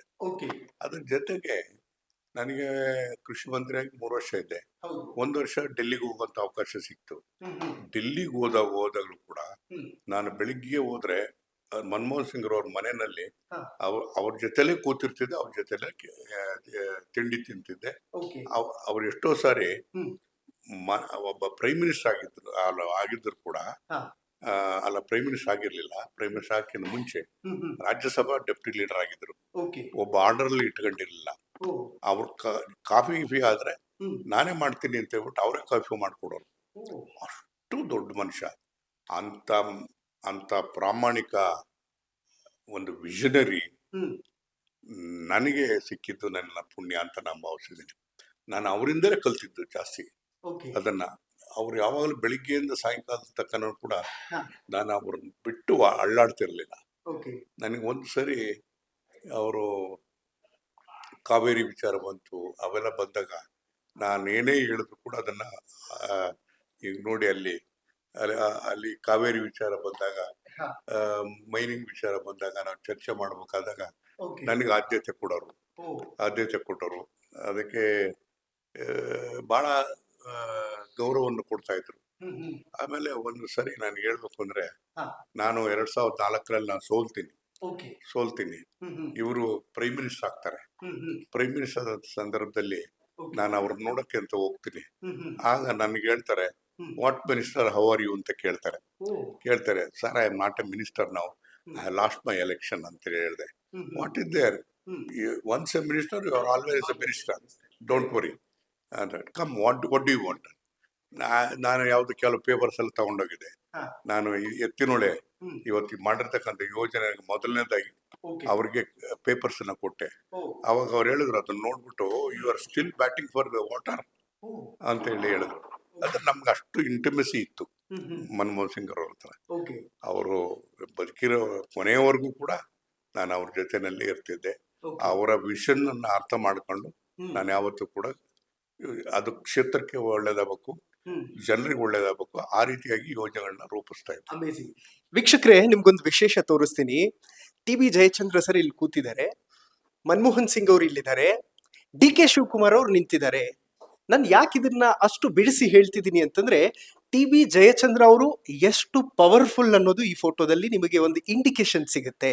ಸರ್, ಡಿ.ಕೆ. ಶಿವಕುಮಾರ್ ಇವತ್ತು ಪವರ್ಫುಲ್ ಮಿನಿಸ್ಟರ್, ಮತ್ತೊಂದು ಮಗದೊಂದು ಅಂತ ಅನ್ನಿಸಿಕೊಂಡರೂ ಕೂಡ ಟಿ.ಬಿ. ಜಯಚಂದ್ರ ಅವರು ಕೂಡ ಆತರ ಮೇಂಟೈನ್ ಮಾಡಬಹುದಿತ್ತಲ್ಲ ಅನ್ನೋದು ಪ್ರಶ್ನೆ ತುಂಬಾ ಜನಕ್ಕೆ ಬರುತ್ತೆ. ಇದು ನೋಡಿ, ನಾನು ನನ್ನದೆಲ್ಲದೂ ಕೂಡ ಶಾಸಕನೇ ಆದ್ರೂ ಕೂಡ ನಾನು ಯೋಜನೆಗಳನ್ನ ಮಾಡಬೇಕು. ಕುಡಿಯೋ ನೀರಿನ ಸಮಸ್ಯೆ, ನನ್ನ ಕ್ಷೇತ್ರದಲ್ಲಿ ಕುಡಿಯೋದಕ್ಕೆ ನೀರಿರ್ಲಿಲ್ಲ. ನಮ್ಮಲ್ಲಿ 1000 ಅಡಿ ಕೊರೆದ್ರೂ ಕೂಡ ನೀರು ಬರ್ತಿರ್ಲಿಲ್ಲ. ಅಂತ ಸಂದರ್ಭದಲ್ಲಿ ನಾನು ಶಾಸಕನಾದ್ಮೇಲೆ ಶಪಥ ಮಾಡಿದೆ, ಈ ಶಾಶ್ವತವಾದಂತ ಯೋಜನೆಗಳನ್ನ ತರಬೇಕು ಅಂತ ಹೇಳಿ ತೀರ್ಮಾನ ಮಾಡಿ, ಹೋರಾಟ ಮಾಡಿ, ಏಕಪಕ್ಷವಾಗಿ ಮಾಡಿ, ಸಂಘ ಸಂಸ್ಥೆಗಳನ್ನ ಕಟ್ಕೊಂಡು ಹೇಮಾವತಿ ನೀರು ತಂದೆ 22 ವರ್ಷದಿಂದ ಕುಡಿತಾ ಇದ್ದಾರೆ. ಕುಡಿಯೋ ನೀರಿನ ಸಮಸ್ಯೆ ಇಲ್ಲ. ಆಮೇಲೆ ಭದ್ರಾ ಮೇಲ್ದಂಡೆ ಯೋಜನೆಗೆ ಚಾಲನೆ ಮಾಡ್ಕೊಡೋದಕ್ಕೆ ನಾನು ಬಹಳ ಮುಖ್ಯವಾದಂತ ಕಾರಣೀಭೂತ ಆದೆ. ಅದನ್ನ ನನ್ನ ಕ್ಷೇತ್ರಕ್ಕೆ ತಗೊಂಡೋಗ್ಬೇಕು. ಎಸ್.ಎಂ. ಕೃಷ್ಣ ಅವರು ಇದ್ದಾಗ ಯೋಜನೆ ಮಂಜೂರಾತಿಯನ್ನ ಮಾಡಿಸೋದಕ್ಕೆ ನಾನೇ ಅತ್ಯಂತ ಅವ್ರ ಜೊತೆಗಿದ್ದು ಮಾಡಿಸ್ದೆ. ಅದಾದ್ಮೇಲೆ ತುಮಕೂರು ನಾಲೆ ಅಂತೇಳಿ ಮಾಡ್ಬೇಕಾದಾಗ, ಸಿರಾಕ್ ನೀರು ತರಬೇಕಾದಾಗ, ಸಿದ್ದರಾಮಯ್ಯನವರು ಮುಖ್ಯಮಂತ್ರಿ ಆಗಿದ್ದಾಗ ಅವ್ರಿಗೆ ನಮಗೆ ತುಮಕೂರು ನಾಲೆ ಅಂತ ಮಾಡ್ಕೊಡ್ಬೇಕು ಅಂತೇಳಿ ನಮ್ಗೆ ಅಲೋಕೇಶನ್ 6.5 ಇತ್ತು. ಅದನ್ನ 10 TMC ಮಾಡಿಸಿ ಅದನ್ನ ನಾನು ಸಿರಾಕ್ಕೆ ತಗೊಂಡೋಗುವಂತ ಕೆಲಸವನ್ನು ಮಾಡಿ ಸುಮಾರು 2.2 TMC ನೀರು ಸಿರಾಕ್ಕೆ ಬರ್ತದೆ. ಸರ್, ಇಲ್ಲಿ ಸೋನಿಯಾ ಗಾಂಧಿ ಅವ್ರ ಜೊತೆ ಇರುವಂತಹ ಒಂದು ಪಿಕ್ಚರ್, ಇದೇ ನನ್ನ ಇದು ಡಾಕ್ಟರೇಟ್ ಕೊಟ್ಟಿದ್ದು, ಸರ್ಟಿಫಿಕೇಟ್ ಡಾಕ್ಟರೇಟ್ ಕೊಟ್ಟಿದ್ದು ಯೂನಿವರ್ಸಿಟಿಯಿಂದ, ಸಾಯಿ ಯೂನಿವರ್ಸಿಟಿ, ಸತ್ಯಸಾಯಿ ಯೂನಿವರ್ಸಿಟಿ. ಇದು ಯಾವ ಸಂದರ್ಭ? ಇದು ರಾಹುಲ್ ಗಾಂಧಿರವರು ಮಂಡ್ಯಕ್ಕೆ ಬಂದಂತ ಸಂದರ್ಭದಲ್ಲಿ ಅವ್ರನ್ನ ಭೇಟಿ ಮಾಡಿದಂತ ಕ್ಷಣಗಳು. ಸೋನಿಯಾ ಗಾಂಧಿ ಅವ್ರ ಜೊತೆ ಏನಾಯ್ತು ಅಂದ್ರೆ, ನಾನು ಈ ಇಂಡಿಪೆಂಡೆಂಟ್ ಆಗಿ ನನಗೆ 85ರಲ್ಲಿ ಟಿಕೆಟ್ ಕೊಡ್ಲಿಲ್ಲ. ನಾನು ಕೊಡ್ಲಿಲ್ಲ ಅಂತ ಹೇಳಿ ಸುಮ್ಮನೆ ಇದ್ದೆ. 89ರಲ್ಲೂ ಟಿಕೆಟ್ ಕೊಡ್ಲಿಲ್ಲ. ಆವಾಗ ಏನಾಯ್ತು, ಜನ ಎಲ್ಲ ಬಂದು ಹಿಡಿದು ನಿಲ್ಸಿದ್ರು, ನೀವು ಪರೀಕ್ಷೆ ಮಾಡ್ಕೊಡುದು, ಈ ಸರಿ ನಿಲ್ಲೇಬೇಕು, ನಾವೆಲ್ಲ ನಿಮ್ ಜೊತೆಗಿರ್ತೀವಿ ಅಂತ ಹೇಳಿ. ಆಗ ನನ್ನ ಒತ್ತಾಯ ಮಾಡಿ ನಾನು ಒತ್ಕೊಂಡೇ ಹೋಗ್ಬಿಟ್ರು, ವಿತ್ಡ್ರಾ ಮಾಡಕ್ ಬಿಡ್ಲಿಲ್ಲ. ಒಂದು 10,000 ಜನ ಬಂದು ಒತ್ಕೊಂಡು ಹೋಗ್ಬಿಟ್ಟು ಒಂದು ಗುಡ್ಡದ ಮೇಲೆ ಕೂರಿಸಿ, ನೀನು ಇಂಡಿಪೆಂಡೆಂಟ್ ನಿಲ್ಲೇಬೇಕು ಅಂತ ಹೇಳಿ ಹಠ ಮಾಡಿ ನಿಲ್ಸಿದ್ರು. ಆ ನಿಂತಿದ್ರಿಂದ ನಾನು ಅವಾಗ ರಾಜಕೀಯವಾಗಿ ಎಲ್ಲ ಒಂದ್ ಕಡೆಗೆ ರಾಜಕೀಯ ಒಂದ್ಸರಿ ಸೋಲಾದಾಗ ಅದು ಹಿನ್ನಡೆ ಆಗ್ತದೆ. ಆದ್ರೆ ನನಗೆ ಆವಾಗ ಕೊಟ್ಟು ನಾನು ಸ್ವತಂತ್ರವಾಗಿ ನಾನು ಕಾಂಗ್ರೆಸ್ಸಿನ ಇಂದಿರಾ ಗಾಂಧಿ ಅವ್ರ ಹೆಸರಿನಲ್ಲಿ ಮತವನ್ನು ಕೇಳ್ತಿರ್ಬೋದೆ. ಆಗ ನಾನು ಸುಮಾರು ಅಂದ್ರೆ ಅವಾಗ ನಾನು ಎದುರಿಗೆ ನಿಂತಿದ್ದರೆ ಎಲ್ಲರಿಗೂ ಡಿಪಾಸಿಟ್ ಹೋಗ್ತದೆ, ನಾನು ಆಯ್ಕೆ ಆಗ್ತೀನಿ. ದುಡ್ಡು ಖರ್ಚು ಮಾಡ್ದಲೆ, ಒಂದು ರೂಪಾಯಿ ಖರ್ಚು ಮಾಡ್ದಲೇ ಜನ ನನ್ನ ಗೆಲ್ಲಿಸುವಂಥ ಕೆಲಸವನ್ನು ಮಾಡಿದರು. ಆಗ ನಾನು ಸೋನಿಯಾ ಗಾಂಧಿ ಅವ್ರ ಹತ್ರ ಹೋಗಿದ್ದಾಗ, ಭೇಟಿಯಾದಾಗ ತೆಗೆದಂಥ ಫೋಟೋಗಳು. ಸರ್ ಇನ್ನೊಂದು ಕಚೇರಿ ಕೂಡ ಇದೆ ಅನ್ಸುತ್ತಲ್ಲ ಸರ್ ಅಲ್ಲಿ, ಅದು ಎಷ್ಟು ಜನ ಸ್ಟಾಫ್ ವರ್ಕ್ ಮಾಡ್ತಾರೆ ಸರ್? ನನ್ನ ಹತ್ರ ಇಬ್ರು ಗನ್ಮೆನ್ ಇದ್ದೇ ಇರ್ತಾರೆ. ಆಮೇಲೆ ಪಿ ಎಗಳು ಇದ್ದೇ ಇರ್ತಾರೆ. ಅವರ ನಾನು ಡೆಲ್ಲಿ ರೆಪ್ರೆಸೆಂಟೇಟಿವ್ ಆಗಿರೋದ್ರಿಂದ ಕ್ಯಾಬಿನೆಟ್ ಸ್ಟೇಟಸ್ ಇರೋದ್ರಿಂದ ಸ್ಟಾಫ್ ಎಲ್ಲ ಒಂದು 15-16 ಜನ ಇರ್ತಾರೆ. ಅವರೆಲ್ಲರಿಗೂ ಕೆಲಸ ಇರ್ತದೆ. ಎಷ್ಟು ಗಂಟೆಯಿಂದ ಎಷ್ಟು ಗಂಟೆವರೆಗೂ ವರ್ಕ್ ಮಾಡುತ್ತೆ ಸರ್ ಕಚೇರಿ? ನನಗೆ ಟೈಮೇ ಗೊತ್ತಿಲ್ಲ. ನಾನು ಈಗ ನನ್ನ ಹತ್ರ ಗನ್ಮೆನ್ಗಳು, ಈಗ ಇವ್ನು ಬಾಬು ಇದ್ದಾನೆ, ಅವನು ಬಾಬು, ಅವನದೊಂದು ಆಸೆ ನಂದು ಕ್ಷೇತ್ರ. ಅವನು ಮೊದಲು ಡ್ರೈವರ್ ಆಗಿದ್ದ. ನಾನು ಮಂತ್ರಿ ಆಗ್ಬೇಕು, ನನ್ನ ಕಾರಲ್ಲಿ ಡ್ರೈವರ್ ಆಗ್ಬೇಕು ಅಂತ ಅವನಿಗೆ ಆಸೆ ಇತ್ತು. ಹಂಗಾಗಿ ಡ್ರೈವರ್ ಸೇರ್ಕೊಂಡ. ಮಂತ್ರಿ ಆದಾಗ ನನ್ನ ಹತ್ರ ಡ್ರೈವರ್ ಆಗಿದ್ದ. ನನ್ನ ಮಂತ್ರಿಗೆ ಮುಗಿಯೋದ್ರೊಳಗಾಗಿ ಅವನ್ನ ವಿಧಾನಸೌಧದಲ್ಲಿ ಅಪಾಯಿಂಟ್ ಮಾಡಿಬಿಟ್ಟೆ. ನಾನೇ ಕಾನೂನು ಮಂತ್ರಿ ಆಗಿದ್ದೆ, ಅದನ್ನ ಅಪಾಯಿಂಟ್ ಮಾಡಿಸಿದೆ. ಇವ್ ವೈಫು ಕೂಡ ಅಪಾಯಿಂಟ್ ಮಾಡಿಸಿದೆ. ಸೊ ಇಬ್ರು ಕೆಲಸದಲ್ಲಿದ್ದಾರೆ. 24 ಗಂಟೆನೂ ನಮ್ ಜೊತೆಗಿರ್ತಾನೆ. ಯಾಕೆ ಅಷ್ಟೊಂದು ಅಭಿಮಾನ? ಅವ್ರು ತುಂಬಾ ಒಳ್ಳೆ ಇದಿದೆ, ಒಳ್ಳೆ ನೇಚರ್ ಇದೆ. ಸಾಹೇಬ್ರು ಪ್ರತಿಯೊಂದಕ್ಕೂ ಸಹಾಯ ಮಾಡ್ತಾರೆ, ಕಷ್ಟ ಸುಖನೇ ಅರ್ಥ ಮಾಡ್ಕೊಳ್ತಾರೆ. ಎಷ್ಟೇ ಕೋಪ ಇದ್ರು 2 ನಿಮಿಷಕ್ಕೆ ತಣ್ಣಗಾಗ್ಬಿಡುತ್ತೆ. ಪ್ರತಿಯೊಂದಕ್ಕೂ ಸ್ಪಂದಿಸ್ತಾರೆ. ಕಷ್ಟ ಸುಖಪ್ಪ ಏನೇ ಇದ್ರು ಫಸ್ಟ್ ಊಟ ಆಯ್ತಾ, ತಿಂಡಿ ಆಯ್ತಾ ಅದನ್ನೇ ಕೇಳ್ತಾರೆ. ಎಷ್ಟೇ ಕೆಲಸ ಆದ್ರೂ ಫಸ್ಟ್ ತಿಂಡಿ ಮಾಡೋ, ಊಟ ಮಾಡೋ, ಆಮೇಲೆ ಹೋಗೋಣ ಅನ್ನೋದು ಅವ್ರದ್ದು ಇದಿದೆ. ಅದರಿಂದ ಈಗ ತುಂಬಾ ಜನ MLA ಅಥವಾ ಮಿನಿಸ್ಟರ್ಗೆ ಡ್ರೈವರ್ ಆಗ್ಬೇಕು, PA ಆಗ್ಬೇಕು ಅನ್ನುವಂತಹ ಕಾರಣಕ್ಕೆ ಬರ್ತಾರೆ, ಏನೋ ಒಂದು ವ್ಯವಸ್ಥೆ ಮಾಡ್ಕೊಂಡು ಹೋಗ್ಬಿಡ್ತಾರೆ. ನಿಮ್ಗೆ ವಿಧಾನಸೌಧದಲ್ಲಿ ಕೆಲಸ ಕೊಡಿಸಿದ್ರು, ನಿಮ್ ವೈಫ್ ಕೆಲಸ ಕೊಡಿಸಿದ್ರು, ಆದ್ರೂ ಯಾಕೆ ಬಿಟ್ಟು ಹೋಗಿಲ್ಲ ನೀವು ಅಂತ? ಅವರು ಒಳ್ಳೆ ದೊಡ್ಡತನ ಇದೆ ಅವ್ರ ಹತ್ರ. ಅವ್ರು ಇರೋವರೆಗೂ ನಾವೆಲ್ಲೂ ಬಿಟ್ಟು ಹೋಗೋದಿಲ್ಲ ಅಂತ. ಅಮೇಜಿಂಗ್. ಓಕೆ ಸರ್, ಈ ಪ್ರೀತಿ ಆಕ್ಚುಲಿ ತುಂಬಾ ಕಡಿಮೆ ಜನರಿಗೆ ಸಿಗುತ್ತೆ ಅಂತ. ಈಗ ಎಲ್ಲದಕ್ಕಿಂತ ಹೆಚ್ಚಾಗಿ ನನ್ನ ಹತ್ರ ಇರೋ ಸ್ಟಾಫ್ ಯಾರೇ ಆದ್ರೂ ಕೂಡ, ಒಂದು ಸ್ಟಾಫ್ ಒಬ್ಬ ಅಧಿಕಾರಿ ನನ್ನ ಹತ್ರ ಬಂದ್ರೆ 15 ವರ್ಷ 20 ವರ್ಷ ಆದ್ರೂ ಕೂಡ ನಾನು ಬಿಟ್ಟು ಹೋಗೋದಿಲ್ಲ. ಆ ತರ ನನ್ನ ಒಂದು ಡಿಫ್ರೆಂಟ್ ವಾತಾವರಣ. ನನ್ನ ಆಡಳಿತವನ್ನ ಎಲ್ಲ ನೋಡ್ಕೋಬೇಕಾದ ಅಧಿಕಾರಿಗಳೇ ಸ್ವಯಂ ಪ್ರೇರಿತರಾಗಿ ನಿಂತು ಕೆಲಸ ಮಾಡ್ತಾರೆ. ಈ ತರದೊಂದು ವಿಶಿಷ್ಟವಾದಂತ ವಾತಾವರಣವನ್ನ ನಾನು ಸೃಷ್ಟಿ ಮಾಡಿದ್ದೇನೆ. ಮತ್ತೆ ಇಲ್ಲಾಗಿ ನನ್ನ ಹತ್ರ ಇರ್ತಕ್ಕಂಥ ಬುಕ್ಸ್ಗಳು ಅಪರೂಪವಾಗಿರ್ತಕ್ಕಂಥ ಬುಕ್ಸ್ಗಳೆಲ್ಲದೂ ಕೂಡ ಜನಸಾಮಾನ್ಯರಿಗೆ ಸಹಾಯ ಆಗ್ತಕ್ಕಂಥದ್ದು. ಮತ್ತು ನಾನು ಕೃಷಿ ಮಂತ್ರಿ ಆದಾಗ ಅವಾಗಿಂದಲೂ ಕೂಡ ದಾಖಲಾತಿಗಳು ಕ್ಷೇತ್ರಕ್ಕೆ ಸಂಬಂಧಪಟ್ಟಂಗೆ ಕೂಡ ಇದ್ದಾವೆ. ಇದು ಕಚೇರಿ ಅಲ್ಲ ಸರ್? ಇದು ಕಚೇರಿ. ಹೌದು, ರವಿ ಅಂತೇಳಿ. ರವಿ ಬಂದ್ 40 ವರ್ಷ ಆಯ್ತಾ? 40 ವರ್ಷದಿಂದ ಆತ ತೀರ್ಥಹಳ್ಳಿ ಕಡದಾಳ್ ಮಂಜಪ್ಪನವರ ಕಸಿನ್. ಅವತ್ತು 40 ವರ್ಷದಿಂದಲೂ ಚುನಾವಣೆ ಗೆಲ್ಲಿ ಸೋಲ್ಲಿ ನನ್ನ ಜೊತೆಲಿ ಇದ್ದಾರೆ. ಅಮೇಜಿಂಗ್. ಓಕೆ, ಫಸ್ಟ್ ಎಲ್ಲಿ ಪರಿಚಯ ಆದ್ರೂ ಹೇಗೆ ಅಂತ? ಇಲ್ಲೇನೆ ಮನೇಲೆ ನಮ್ ಬ್ರದರ್ ಒಬ್ರು MLA ಆಗಿದ್ರು, ಕಡದಾಳ್ ದಿವಾಕರ್ ಅಂತ. ಇವ್ರ ಕ್ಲೋಸ್ ಫ್ರೆಂಡ್ ಇದ್ರು. ಅವಾಗ ಕಾಂಟ್ರಾಕ್ಟ್ ಆಯ್ತು. ಅವಾಗ ನಾನು ಡಿಗ್ರಿ ಮಾಡ್ಕೊಂಡು ಬಂದೆ. ಅವಾಗ ಇವ್ರು ಇಷ್ಟ ಆಯ್ತು, ಹಂಗಾಗಿ ಇಲ್ಲಿ ಜಾಯಿನ್. ಓಕೆ ಸರ್, ಯೂಶಲಿ 1 ವರ್ಷ 2 ವರ್ಷ ಅಥವಾ ಟರ್ಮ್ ಮುಗಿಯೋವರೆಗೂ ಏನಾದ್ರೂ ಒಂದು ಮನಸ್ತಾಪ ಸಣ್ಣದಾಗಿ ಬಂದ್ಬಿಟ್ರು ಹೋಗ್ಬಿಡ್ತಾರೆ ಜನ. ಬಟ್ 40 ವರ್ಷ ಹೆಂಗ್ ಮೇಂಟೈನ್ ಮಾಡ್ತಾರೆ ಅಂತ ಈ ಜನರನ್ನ ಹಿಡಿದು ಇಟ್ಕೊಳ್ಳೋದಕ್ಕೆ? ಇವ್ರ ಕ್ಯಾರೆಕ್ಟರ್ ಆತರ ಇರುತ್ತೆ, ಒಳ್ಳೆತನ ಇರುತ್ತೆ. ಅಷ್ಟು ಒಳ್ಳೆತನ ಇದಿರುತ್ತೆ. ಯಾರಿಗೂ ಹೊರಗಡೆ ಹೋಗಮ್ಮ ಒಂದ್ಸತಿ ಇದಾದ್ರೆ ಮತ್ತೆ ಡಿಸ್ಕನೆಕ್ಟ್ ಮಾಡ್ಬೇಕು ಅಂತ ಮನ್ಸು ಬರಲ್ಲ. ಹೋಗ್ಲಿ, ಸ್ಯಾಲರೀಸ್ ಎಲ್ಲ ಹೈಕ್ ಆಗುತ್ತಾ? ಅದೆಲ್ಲ ಆಗಲ್ಲ. ಗೌರ್ಮೆಂಟ್ ಎಂಪ್ಲಾಯಿ ನಾವು. ಓಕೆ ಸರ್, ಇದು ಪ್ರಣಬ್ ಮುಖರ್ಜಿ ಅವ್ರ ಜೊತೆ. ಹೌದು, ಪ್ರಣಬ್ ಮುಖರ್ಜಿ ಅವರು ನಾನು ತುಂಬಾ ಕ್ಲೋಸ್ ಅಂದ್ರೆ ತುಂಬಾ ಕ್ಲೋಸ್. ಅವರು ರಾಷ್ಟ್ರಪತಿ ಚುನಾವಣೆಗೆ ನಿಂತ ಸಂದರ್ಭದಲ್ಲಿ ಅವ್ರಿಗೆ ಎಲೆಕ್ಷನ್ ಏಜೆಂಟ್ ಆಗಿದ್ದೆ ನಾನು. ಕರ್ನಾಟಕ. Amazing sir. ತುಂಬಾ ಜನಕ್ಕೆ ಈ ಪ್ರಶ್ನೆ ಯಾವಾಗ್ಲೂ ಕೂಡ, ಲೈಕ್ TB ಜಯಚಂದ್ರ ಅವ್ರಿಗೆ ಎಲ್ಲೋ ಒಂದು ಕಡೆ ಅನ್ಯಾಯ ಆಗಿದೆ, ನಾವು ನ್ಯಾಯ ಒದಗಿಸಿದೀವಿ ಅವ್ರನ್ನ ಗೆಲ್ಸೋದ್ರ ಮೂಲಕ, ಅವ್ರ ಮಿನಿಸ್ಟರ್ ಆಗ್ಲೇಬೇಕು ಅಂತ. ಯಾವ ಖಾತೆ ಡಿಮ್ಯಾಂಡ್ ಮಾಡ್ತೀರಿ? ಅದಿದೆ ಹಾ. ಜನಗಳ ಮನಸ್ಸಲ್ಲೂ ಇದೆ. ಜನ ಬಯಕೆ ಮಾಡ್ತಿರೋದು ಅದೇ. ಹಾ. ಜನ ಹಾರೈಸ್ತಿರೋದು ಅದನ್ನೇ. ಓಕೆ. ಬೆಳಿಗ್ಗೆ ಎದ್ರೆ ದೇವಸ್ಥಾನಕ್ಕೆ ಹೋಗಿ ಪ್ರಾರ್ಥನೆ ಮಾಡೋದು, ಪೂಜೆ ಮಾಡೋದು, ಓಕೆ. ಏನಾರ ಮಾಡಿ ಮಂತ್ರಿ ಆಗ್ಲಿ ಅಂತ ಹೇಳಿ. ಹಾ. ಇದು ಸ್ವಾಭಾವಿಕವಾಗಿ ನನಗೂ ಜನಗೂ ಇರ್ತಕ್ಕಂಥ ಒಂದು ಬಾಂಧವ್ಯ. ಆ ಹಿನ್ನೆಲೆಯಲ್ಲಿ ಓಕೆ. ನನಗೋಸ್ಕರ ಪ್ರೇ ಮಾಡ್ತಾರ ಅವರು ಅದನ್ನ. ಓಕೆ. ಸರ್, ಬೇರೆ ರಾಜಕಾರಣಿಗಳು ನಾನು ನೋಡಿದ ಹಾಗೆ 180ಕ್ಕೂ ಹೆಚ್ಚು MLA ಮಾತಾಡಿಸಿದ್ದೀನಿ ಸರ್ ಈ ಅಸೆಂಬ್ಲಿ ಕಾನ್ಸ್ಟಿಟ್ಯೂಯೆನ್ಸಿದು. ಒಬ್ಬೊಬ್ರದ್ದೊಂದೊಂದು ಕಾಲೇಜ್ ಇರುತ್ತೆ, ಸ್ಕೂಲ್ ಇರುತ್ತೆ, ಮತ್ತೆ ಒಂದಷ್ಟು ಹಾಸ್ಪಿಟಲ್ಗಳು ಇರುತ್ತೆ. TB ಜಯಚಂದ್ರ ಅವ್ರು ಯಾಕೆ ಮಾಡ್ಕೊಂಡಿಲ್ಲ ಸ್ಕೂಲು, ಕಾಲೇಜು, ಅದು ಇದು? ಅದ್ರ ಬಗ್ಗೆ ಯೋಚನೆನೇ ಮಾಡ್ಲಿಲ್ಲ. ಹ್ಮ್. ನನ್ನ ಸ್ಕೂಲ್ ಯಾವ್ದು ಅಂದ್ರೆ ಜನಗಳೇ ನಮ್ಮ ಸ್ಕೂಲಲ್ಲಿ ಇರ್ತಾರೆ. ಓಕೆ. ಅಲ್ಲಿ ಅವ್ರು ಕೊಡ್ತಕ್ಕಂಥ ಸಲಹೆನ ಅನುಷ್ಠಾನ ಮಾಡ್ತಕ್ಕಂಥದ್ದೇ ನನ್ನ ಕೆಲಸ. ಓಕೆ. ಹಾಗಾಗಿ ಯಾವ ಕಾಲೇಜು ಹ್ಮ್. ಇನ್ನೊಂದು ಹ್ಮ್. ಇನ್ಯಾವ ತರನು ನಾನು ಮಾಡಕ್ ಹೋಗಿಲ್ಲ. ಓಕೆ. ಅದ್ರ ಕಡೆ ಗಮನನೂ ಕೊಟ್ಟಿಲ್ಲ. ಓಕೆ. ವೀಕ್ಷಕರೇ, ಈಗ ಕಾರ್ ಪಾರ್ಕಿಂಗ್ ನಲ್ಲಿ ಇದೀವಿ. ಸೊ ಇದು ನಮ್ಮ TB ಜಯಚಂದ್ರ ಸರ್ ಅವರ ಕಾರು. ಸರ್, ಕಾರ್ ಕ್ರೇಜ್ ಏನಾದ್ರು ಇತ್ತ ಮೊದಲು? ಇಲ್ಲ, ಯಂಗ್ಸ್ಟರ್ ಆಗಿದೆ. ಅಂತ ಕ್ರೇಜ್ ಏನಿರ್ಲಿಲ್ಲ ನನಗೆ. ಓಕೆ.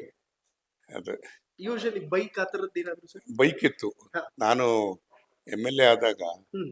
ನನ್ನ ಹತ್ರ ಜಾವಾ ಮೋಟರ್ ಸೈಕಲ್ ಇದ್ದಿದ್ದು. ಓ. 5 ವರ್ಷ ಬರೀ ಮೋಟರ್ ಸೈಕಲ್ ಅಲ್ಲೇ ನಾನು ಓಡಾಡಿದ್ದು. ಹ್ಮ್. ಕ್ಷೇತ್ರಕ್ಕೆಲ್ಲ ಓಡಾಡ್ತಿದ್ದು ಮೋಟರ್ ಸೈಕಲ್ ಅಲ್ಲೇ. ಹ್ಮ್. ನಾನು ಇದಕ್ಕೆ ಹೋಗ್ತಿರ್ಲಿಲ್ಲ. ಓಕೆ. ಯಾವತ್ತು ಕಾರು ಪಾರ್ಕ್ ಹೋದನಲ್ಲ. ಹಾ. ಅದನ್ನ 89 ನಲ್ಲಿ ಓಕೆ. ಕಾರು ಪಾರ್ ಅಂತೇಳಿ ಹ್ಮ್. ಸಾಲ ಪಾಲ ತಗೊಂಡು ಕಾರ್ ತಗೊಂಡಿದ್ದೆ. ಸಾಲ ಮಾಡಿ. ಸಾಲ ಮಾಡಿ. ಓಕೆ. ಎಷ್ಟು ಸಾಲ ಆಗಿತ್ತು ಸರ್ ಆ ಟೈಮಲ್ಲಿ? ಅಯ್ಯೋ, ನಾನು ಆರ್ಥಿಕವಾಗಿ ಏನು ಆ, ಶಕ್ತಿವಂತನಲ್ಲ. ಇದ್ದಿದ್ರಲ್ಲೇ ಹಾ. ನಾನು ಸಮಾಧಾನ ಪಟ್ಟುಕೊಂಡು ಹೋಗ್ತೇನೆ. ಸರ್, ಅದೇ ತೃಪ್ತಿ ಅಷ್ಟೇ. ನೀವು 7 ಬಾರಿ MLA ಆಗಿದ್ದವರು, ಮಿನಿಸ್ಟರ್ ಆಗಿದ್ದವರು, ದೆಹಲಿಯಲ್ಲಿ ಒಳ್ಳೊಳ್ಳೆ ಲೀಡರ್ಗಳ ಜೊತೆ 1 to 1 ಇದ್ದವರು, ಯಾಕೆ ಅಹಂಕಾರ ದುರಹಂಕಾರ ಇಲ್ಲ ನಿಮಗೆ ಅಂತ? ಸೊ ಅದು ರಾಜಕಾರಣಿಗಳಿಗೆ ಇರಲೇಬಾರದು. ಏನ್ ಮಾಡುತ್ತೆ ಸರ್ ಒಂದು ವೇಳೆ ಈ ಅಹಂಕಾರ ದುರಹಂಕಾರ ಅನ್ನೋದು ಜಾಸ್ತಿ ಆದ್ರೆ ಏನಾಗುತ್ತೆ ವ್ಯಕ್ತಿಗೆ ಅಂತ ರಾಜಕೀಯ? ನಾವು ಜನಗಳನ್ನ ಅವ್ರ ಕಷ್ಟ ಸುಖ ಕೇಳಿ ಹ್ಮ್. ಅವ್ರ ಪರಿಹಾರ ಕೊಡ್ತಕ್ಕಂಥದ್ರ ಬಗ್ಗೆ ಯೋಚನೆ ಮಾಡ್ಬೇಕಷ್ಟೇ ವಿನಃ ಕರೆಕ್ಟ್. ನಾವು ದುರಹಂಕಾರದ ಮನೋಭಾವ, ಹ್ಮ್. ಅಹಂಕಾರ ಹ್ಮ್. ಅದೆಲ್ಲ ತೋರಿಸ್ತಕ್ಕಂಥದ್ದು ಹ್ಮ್. ಯಾವ ರಾಜಕೀಯ ನಾಯಕರ ಲಕ್ಷಣನೂ ಅಲ್ಲ. ಓಕೆ. ಆ ರೀತಿಯಾಗಿ ನಾನು ಮಾಡ್ಲೇ ಇಲ್ಲ. ಸರ್, ಯೂಶಲಿ ಫೋನ್ ಮಾಡಿದಾಗ ನೀವೇ ಪಿಕ್ ಮಾಡ್ತೀರಿ, ಯಾರೇ ಕಾಲ್ ಮಾಡಿದ್ರು. PA ಯಾರು ಪಿಕ್ ಮಾಡಿದ್ ನಾನಂತೂ ನೋಡಿಲ್ಲ. ಇಲ್ಲ, ನನ್ನ ಹತ್ರ ಒಂದು ಫೋನ್ ಇರುತ್ತೆ. ಓಕೆ. ಅದನ್ನ ಯಾವಾಗಲೂ ನಾನೇ ಪಿಕ್ ಮಾಡ್ತೀನಿ. ಯಾವಾಗಲೂ ನಾನೇ ಪಿಕ್ ಮಾಡ್ತೀನಿ. ಓಕೆ. ಇನ್ನೊಂದು ಫೋನ್ ಅವ್ರ ಹತ್ರ ಇರುತ್ತೆ. ಅವರು ಅವಾಗ ಅದನ್ನ ಅವ್ರು ಪಿಕ್ ಮಾಡ್ತಾರೆ. ಓಕೆ. ಒಟ್ಟಿನಲ್ಲಿ 2 ಫೋನ್ ಇರ್ತದೆ. 2 ಫೋನ್ ಇರ್ತದೆ. 2 ಫೋನ್ ಕೂಡ ನಾವು ಇದು ಮಾಡ್ತೀವಿ. ಓಕೆ. ಇದು ಮೀಟಿಂಗ್ ಹಾಲ್ ಸರ್ ಮನೆಯಲ್ಲಿ? ಇಲ್ಲ, ಯಾರಾದ್ರೂ ಬಂದಾಗ ಇಂಪಾರ್ಟೆಂಟ್ ಆಫೀಸರ್ಸ್ ಬರ್ತಾರೆ, ಇನ್ನೊಂದು ಬರ್ತಾರೆ, ಇಂಪಾರ್ಟೆಂಟ್ ಡಿಸ್ಕಷನ್ ಓಕೆ ಅಂತ ಮಾಡೋಂಥ ಸಂದರ್ಭದಲ್ಲಿ ಇಲ್ಲಿ ಕೂತು ಮಾಡ್ತೀವಿ. ಓಕೆ. ವೆಲ್ ವೀಕ್ಷಕರೇ, ಈ ಕ್ಯಾಬಿನ್ ನಿಮಗೆ ನೆನಪಿರುತ್ತೆ, ಯಾಕೆಂತಂದ್ರೆ ನಾನು ಲಾಸ್ಟ್ ಟೈಮ್ ಇಲ್ಲೇ ಇಂಟರ್ವ್ಯೂ ಮಾಡಿದ್ದೆ ಸರ್ನ. ಸೊ ತುಂಬಾ ಅದ್ಭುತವಾದಂತಹ ಒಂದು ವ್ಯವಸ್ಥೆಯನ್ನು ಮಾಡ್ಕೊಂಡಿದ್ದಾರೆ ಸರ್. ಇದು ನನಗೆ ಬೆಳಗಾವಿನಲ್ಲಿ ಹಾ. ಅತ್ಯುತ್ತಮ ಶಾಸಕ ಪ್ರಶಸ್ತಿಯನ್ನ ಪ್ರದಾನ ಮಾಡಿ. ಕೊಟ್ಟಿದ್ದು. ಓಕೆ. ಲೆಜಿಸ್ಲೇಚರ್ ಇಂದ ಕೊಟ್ಟಿದ್ದು. ಹಾ. ಅದನ್ನ ಹಾ. ಅದೊಂದು ನನಗೆ ಒಂದು ಸಂತೋಷ, ತೃಪ್ತಿ ತರತಕ್ಕಂಥದ್ದು. ಓಕೆ. ಇದು ನಾನು ಕಾನ್ವೊಕೇಶನ್ ನಲ್ಲಿ ಡಾಕ್ಟರೇಟ್ ಅನ್ನ ಪಡೆದಂತ ಸಂದರ್ಭ. ಓಕೆ. ಸರ್, ಮನೆಯಲ್ಲಿ ಬುದ್ಧನ ವಿಗ್ರಹಗಳು ತುಂಬಾ ಜಾಸ್ತಿ ಇದ್ದಂತೆ ಕಾಣಿಸ್ತಾ ಇದೆ. ಯಾರ ಮನೆಯಲ್ಲಿ ನೋಡಿದ್ರು ಕೂಡ ಬುದ್ಧ ಇರ್ತಾನಲ್ಲ ಸರ್, ಯಾಕೆ ಅಂತ? ಅದು ನಾವು ಹಾ. ಇವತ್ತೇನಾದ್ರೂ ಕೂಡ ಈ ದೇಶ ಸ್ವಲ್ಪ ಅವಕಾಶ ಇದ್ರೆ ಹಾ. ಸಂಪೂರ್ಣವಾಗಿ ಬುದ್ಧಿಸ್ಟ್ ಕಂಟ್ರಿ ಆಗ್ತಕ್ಕಂಥ ಅವಕಾಶ ಇತ್ತು. ಓಕೆ. ಬೌದ್ಧ ಧರ್ಮವನ್ನು ಅನುಸರಿಸಿರ್ತಕ್ಕಂಥವ್ರೆ ಹೌದು. ಬಹಳಷ್ಟು ಜನ ಹಾ. ಇವತ್ತು ಪರಿವರ್ತನೆ ಆಗಿರ್ತಕ್ಕಂಥದ್ದು. ಓಕೆ. ಬೌದ್ಧಿಸಮನ್ನು ಒಪ್ಕೊಂಡಿರ್ತಕ್ಕಂಥದ್ದು, ತತ್ವಶಃ ಒಪ್ಕೊಂಡಿರ್ತಕ್ಕಂಥದ್ದು. ಇದು ಅತ್ಯುತ್ತಮ ಶಾಸಕ ಪ್ರಶಸ್ತಿ ಕೊಟ್ಟಿರೋದ್ರಲ್ಲಿ ಅದೇನ್ ಬೆಳ್ಳಿದ ಸರ್ ಅದು? ಹೌದು, ಬೆಳ್ಳಿದ. ಓಕೆ. ವೀಕ್ಷಕರೇ, ಇದು ನೋಡ್ತಾ ಇದೀರಲ್ಲ, ಬೆಳ್ಳಿಯ ಪದಕ ಅದು ಸರ್. ಇದು ಯಾವ ಸಂದರ್ಭದಲ್ಲಿ? ಇದು ಈ ಒಂದು ಇವ್ರಿಗೆ ಒಂದು ಸಮಾಜದ ಒಂದು ಕಾರ್ಯಕ್ರಮ ಇತ್ತು. ಓಕೆ. ಅದಕ್ಕೆ ಮುಖ್ಯಮಂತ್ರಿಗಳು ನಾನು ಇಬ್ಬರು ಹೋಗಿದ್ವಿ. ಆ ಸಂದರ್ಭದಲ್ಲಿ ನಾನು ಅವರಿಗೆ ಸ್ವಲ್ಪ ಅತ್ಯಂತ ಹತ್ತಿರವಾಗಿದ್ದೆ.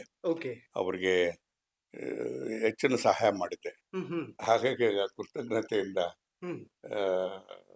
ನನಗೆ ಇದು ಮೂಮೆಂಟ್ ಅನ್ನ ಕೊಟ್ಟಿದ್ದಾರೆ. ಇದು ಮೊನ್ನೆ ಅದೇ 47 ವರ್ಷ ರಾಜಕೀಯ ಜೀವನ ಆಗಿತ್ತು ಅಂತ ಹೇಳಿ 47 ತುಂಬ 48ರಲ್ಲಿ ಇದ್ದೀನಿ. ಓಕೆ. ಅವಾಗ ಇದು ನಿಮ್ದೇನಾ ಫೋಟೋ? ಹೌದು, ಹಳೆ ಫೋಟೋ. ನಾನು ಎಷ್ಟು ವರ್ಷದಿಂದ ಸರ್? ಅದು MLA ಆಗಿದ್ದಾಗ ಆ ಫೋಟೋ. ಫಸ್ಟ್ ಟೈಮ್ MLA ಆಗಿದ್ದಾಗ. ಫಸ್ಟ್ ಟೈಮ್ MLA ಆಗಿದ್ದಾಗ. ಓಕೆ ವೀಕ್ಷಕರೇ ನೋಡಿ, ಇದು ಫಸ್ಟ್ ಟೈಮ್ MLA ಆಗಿದ್ದಾಗ TB ಜಯಚಂದ್ರ ಸರ್ ಮತ್ತು ಈಗ ಪ್ರೆಸೆಂಟ್ ಇರುವಂತಹ ಫೋಟೋ. ಅಂದ್ರೆ 4 ದಶಕಗಳು ನಿಮಗೆ ಇಲ್ಲಿ ಒಂದೇ ಫ್ರೇಮ್ ಅಲ್ಲಿ ಕಾಣಿಸ್ತಾ ಇದೆ. ಸರ್ ಯಾವತ್ತು ಸಿನಿಮಾಗೆ ಟ್ರೈ ಮಾಡ್ಲಿಲ್ವಾ ಅಂತ? ಯಾವುದು ಸಿನಿಮಾಗೆ ಯಾವ್ದಕ್ಕೂ ಟ್ರೈ ಮಾಡ್ಲಿಲ್ವಾ? ಯಾವ್ದು ಆಫರ್ಸ್ ಬಂದಿರ್ಲಿಲ್ವಾ? ನಾನು ಫಿಲ್ಮ್ ಡೆವಲಪ್ಮೆಂಟ್ ಕಾರ್ಪೊರೇಷನ್ ಚೇರ್ಮನ್ ಆಗಿದ್ದೆ. ಹೌದು. ಹಂಗಾಗಿ ನನಗೆ ನಾವೆಲ್ಲ ಸಿನಿಮಾಗಳು ಮಾಡಕ್ಕೆ ಓಡೋಗಿ ಪ್ರಯತ್ನ ಪಟ್ಟು ಲಾಸ್ ಮಾಡ್ಕೊಂಡು ಕೈ ಬಿಟ್ವಿ ಅಷ್ಟೇ. ಓಕೆ. ಸೊ ಈ ಕ್ಯಾಬಿನ್ ನಂತರ ಇನ್ನೊಂದು ಸ್ಪಾಟ್ ಕೂಡ ಇದೆ. ದೇವ್ರ ಕೋಣೆ ಎಲ್ಲಿದೆ ಸರ್? ಬನ್ನಿ. ಓಕೆ ವೀಕ್ಷಕರೇ ನೋಡಿ, ನಾನು ಆಕ್ಚುಲಿ TB ಜಯಚಂದ್ರ ಸರ್ ಈಸಿಯಾಗಿ ಒಪ್ಕೊಳ್ಳೋದಿಲ್ಲ ಹೋಮ್ ಟೂರ್ ಮತ್ತೊಂದು ಮಗದೊಂದು ಅಂತ. ನಾ ಹೇಳಿದ್ದಾಗ ಅವರು ಇಲ್ಲಪ್ಪ ಬೇಡ ಅಂದ್ರು. ಓಕೆ, ಇಲ್ಲೊಂದು ಅದ್ಭುತವಾಗಿರುವಂತಹ ಗ್ಯಾಲರಿ ಇದೆ ಸರ್. ಇದು ರಾಮನ್ ಫೋಟೋ ಅಂತ ಅನ್ಸುತ್ತೆ. ಅದು ನಾನು ಎಜುಕೇಶನ್ ಮಿನಿಸ್ಟರ್ ಆಗಿದ್ದಾಗ ನಾನು ಆ ಸಂಸ್ಥೆಗೆ ಹೋದಾಗ ನನಗೆ ಅವ್ರ ಗಿಫ್ಟ್ ಆಗಿ ಕೊಟ್ಟಿದ್ದು. ಓಕೆ. ಎಷ್ಟು ವರ್ಷ ಹಿಂದಿನದ್ದು ಸರ್ ಮನೆ? ಎಷ್ಟು ವರ್ಷ ಆಯ್ತು ಇದನ್ನ ಕಟ್ಸಿ?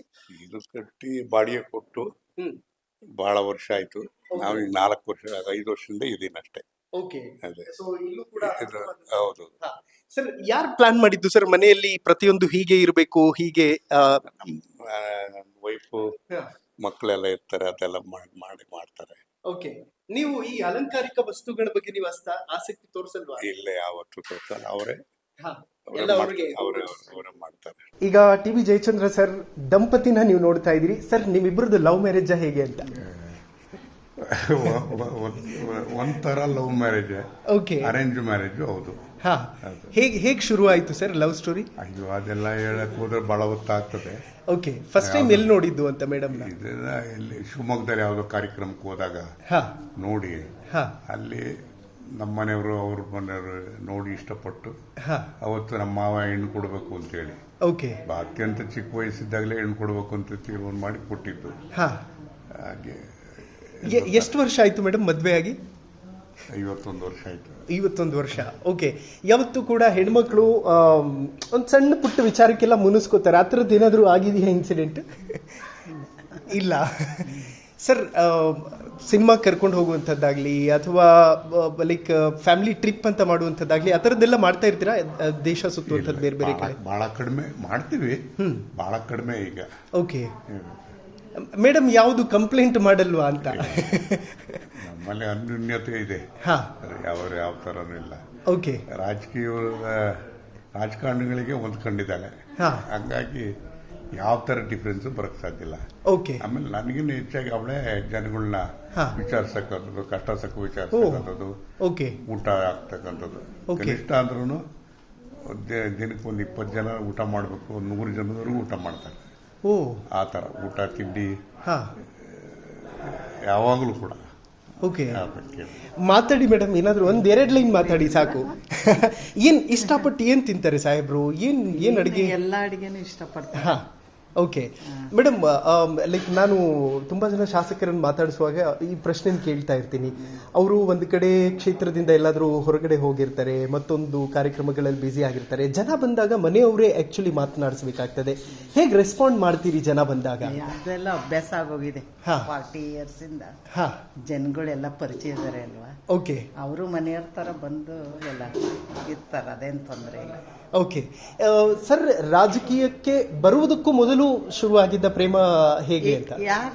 ಸರ್, ರಾಜಕೀಯಕ್ಕೆ ಬರೋದಕ್ಕಿಂತ ಮುಂಚೆನೆ ಶುರುವಾಗಿತ್ತ ಲವ್ ಸ್ಟೋರಿ ಅಥವಾ? ಎಲ್ಲವೂ ಏನಿಲ್ಲ, ನಾವು ಬಹಳ ಚಿಕ್ಕ ವಯಸ್ಸು, ಎಲ್ಲ ತಂದೆ ತಾಯಿ ಕೊಟ್ಟು ಮದುವೆ ಮಾಡಿದ್ದು. ಓಕೆ. ಅವಾಗೆಲ್ಲ ಇದೆಲ್ಲ ಏನಿಲ್ಲ. ಓಕೆ. ರಾಜಕಾರಣಿನ ಮದ್ವೆ ಆಗ್ತಿದೀನಿ ಅಂತಂದ್ರೆ ರಾಜಕೀಯದಲ್ಲಿ ಇರ್ಲಿಲ್ಲ, ಅವ್ರು ಆಮೇಲೆ ರಾಜಕೀಯಕ್ಕೆ ಬಂದಿದ್ದು. ನೀವು ಅಡ್ವೈಸ್ ಮಾಡಿದ್ರಾ ರಾಜಕೀಯ ಬೇಕು ಬೇಡ ಅನ್ನೋದ್ರ ಬಗ್ಗೆ? ಅದು ಸಡನ್ ಆಗಿ ಅವ್ರಿಗೆ ಸೀಟ್ ಸಿಕ್ತು, ಗೆದ್ರು. ಹಾಗಾಗಿ ಅಡ್ವೈಸ್ ಮಾಡೋ ಅಂಥದ್ದೇ ಇರಲಿಲ್ಲ. ಓಕೆ. ಬೇಡ ಅಂದಿದ್ರ ಹೋಗ್ಲಿ? ಇಲ್ಲೇ ಇಲ್ಲ, ಅವ್ರ ಮೊದ್ಲಿಂದನೂ ಆಸಕ್ತಿ ಜಾಸ್ತಿ ರಾಜಕೀಯದಲ್ಲಿ. ನೀವೇನು ಓದಿರೋದು ಮೇಡಮ್? ನಾನು PUC. Okay, amazing sir. ಮನೆಯವರು ಆಕ್ಚುಲಿ ಜಾಸ್ತಿ ರಾಜಕೀಯ ಬೇಡ ಅಂತಾನೆ ಹೇಳ್ತಾರೆ ಎಲ್ಲರ ಮನೆಯಲ್ಲೂ. ನಿಮ್ಮ ಮನೆಯಲ್ಲಿ ಆ ಥರದ್ದು ಯಾವುದು ಬೇಡ ಅನ್ನೋದು ಬರಲಿಲ್ಲ? ಜನಗಳ ಜೊತೆಯಲ್ಲಿ ಇರ್ತಕ್ಕಂಥವ್ರು, ಅದಕ್ಕೆ ಆ ವಾತಾವರಣಕ್ಕೆ ಎಲ್ಲರೂ ಹೊಂದ್ಕೊಂಡಿದ್ದಾರೆ. Okay, amazing sir. ಏರ್ಪೋರ್ಟ್ ಬಗ್ಗೆ ಮಾತಾಡಲೇಬೇಕು. ಮೊನ್ನೆ ಕುಣಿಗಲ್ ರಂಗನಾಥ್ ಅವರನ್ನು ಮಾತಾಡಿಸುವಾಗ ಅವರು ಕೂಡ ಹೇಳ್ತಾ ಇದ್ರು, ಏರ್ಪೋರ್ಟ್ ಬರಬೇಕು ನಮ್ಮ ಕ್ಷೇತ್ರಕ್ಕೆ, ನಮಗ್ ಬೇಕು ಅಂತಿದ್ರು. ನೀವು ನಿಮಗ್ ಬೇಕು ಅಂತಿದ್ದೀರಿ. MP ಪಾಟೀಲ್ ಅವರು ಯಾರಿಗೂ ಆಗೋದಿಲ್ಲ ಅಂತಿದ್ದಾರೆ. ಅವ್ರು ಹೇಳಿ ನಮ್ಮ ಕ್ಷೇತ್ರಕ್ಕೆ ಆಗ್ಬೇಕು, ಅದರ ಅನುಕೂಲ ಜಾಸ್ತಿ ಇದೆ. ಒಟ್ಟಾರೆ ಕರ್ನಾಟಕದ ಜನರಿಗೆ ಸಹಾಯ ಆಗ್ತಕ್ಕಂಥದ್ದು ಆಗ್ಬೇಕಾದ್ರೆ ಸಿರಾದಲ್ಲಿ ಬಂದ್ರೆ ಉಪಯುಕ್ತ ಆಗ್ತದೆ ಅಂತಕ್ಕಂಥದ್ದು ನಮ್ಮ ವಾದ. ಯಾವ ಮಾನದಂಡಗಳ ಮೇಲೆ ಡಿಮ್ಯಾಂಡ್ ಮಾಡ್ತೀವಿ? ಮಾನದಂಡಗಳು ಅಂತ ಹೇಳಿದ್ರೆ, ಈಗ ಸಿರಾ ಅಂತಂದ್ರೆ ಅದೊಂದು ಮಧ್ಯ ಕರ್ನಾಟಕ. ಓಕೆ. ಸಿರಾ ಹೆಂಗಾಗಿದೆ ಅಂತಂದ್ರೆ, ಮುಂದೊಂದು ದಿವಸ ಬೆಳೀತಾ ಇರ್ತಕ್ಕಂಥ ಬೆಂಗಳೂರಿಗೆ ಸಿರಾ ಒಂದು ಹೆಬ್ಬಾಗಿಲಾಗುತ್ತೆ. ಸೊ ಹಾಗಾಗಿ ಸಿರಾದಲ್ಲಿ ಯಥೇಚ್ಛವಾಗಿ ನೀರು, ಹೇಮಾವತಿ ನೀರಿದೆ, ಭದ್ರಾ ನೀರು ಬರ್ತಾ ಇದೆ, ಎತ್ತಿನೊಳೆ ನೀರು ಬರ್ತಾ ಇದೆ. ಇವೆಲ್ಲ ನೀರು ಬರ್ತಾ ಇರ್ತಕ್ಕಂಥ ಹಿನ್ನೆಲೆಯಲ್ಲಿ ನೀರಿನ ಕೊರತೆ ಇರೋದಿಲ್ಲ, ನೀರಿನ ಕೊರತೆ ಇಲ್ಲದೆ ಇರೋದಿಲ್ಲ. ಹಾಗಾಗಿ ಅನೇಕ ರೀತಿಯಾಗಿ ಸಿರಾಕ್ ಬಂದ್ರೆ ಹೆಚ್ಚು ಸಹಾಯ ಆಗ್ತದೆ ಅಂತಕ್ಕಂಥ ರೀತಿಯಲ್ಲಿದೆ. ಅಷ್ಟೇ ದೊಡ್ಡ ಪ್ರಮಾಣದಲ್ಲಿ ಜನರಿಗೂ ಕೂಡ ಸಹಾಯ ಆಗ್ತದೆ. ಸರ್, ಇದು ಯಾವ ಥೀಮಲ್ಲಿ ಹಾಕಿದ್ದೀರಿ ಅಂತ? ಏನೋ ನನಗೂ ಗೊತ್ತಿಲ್ಲ ಇದೆಲ್ಲ.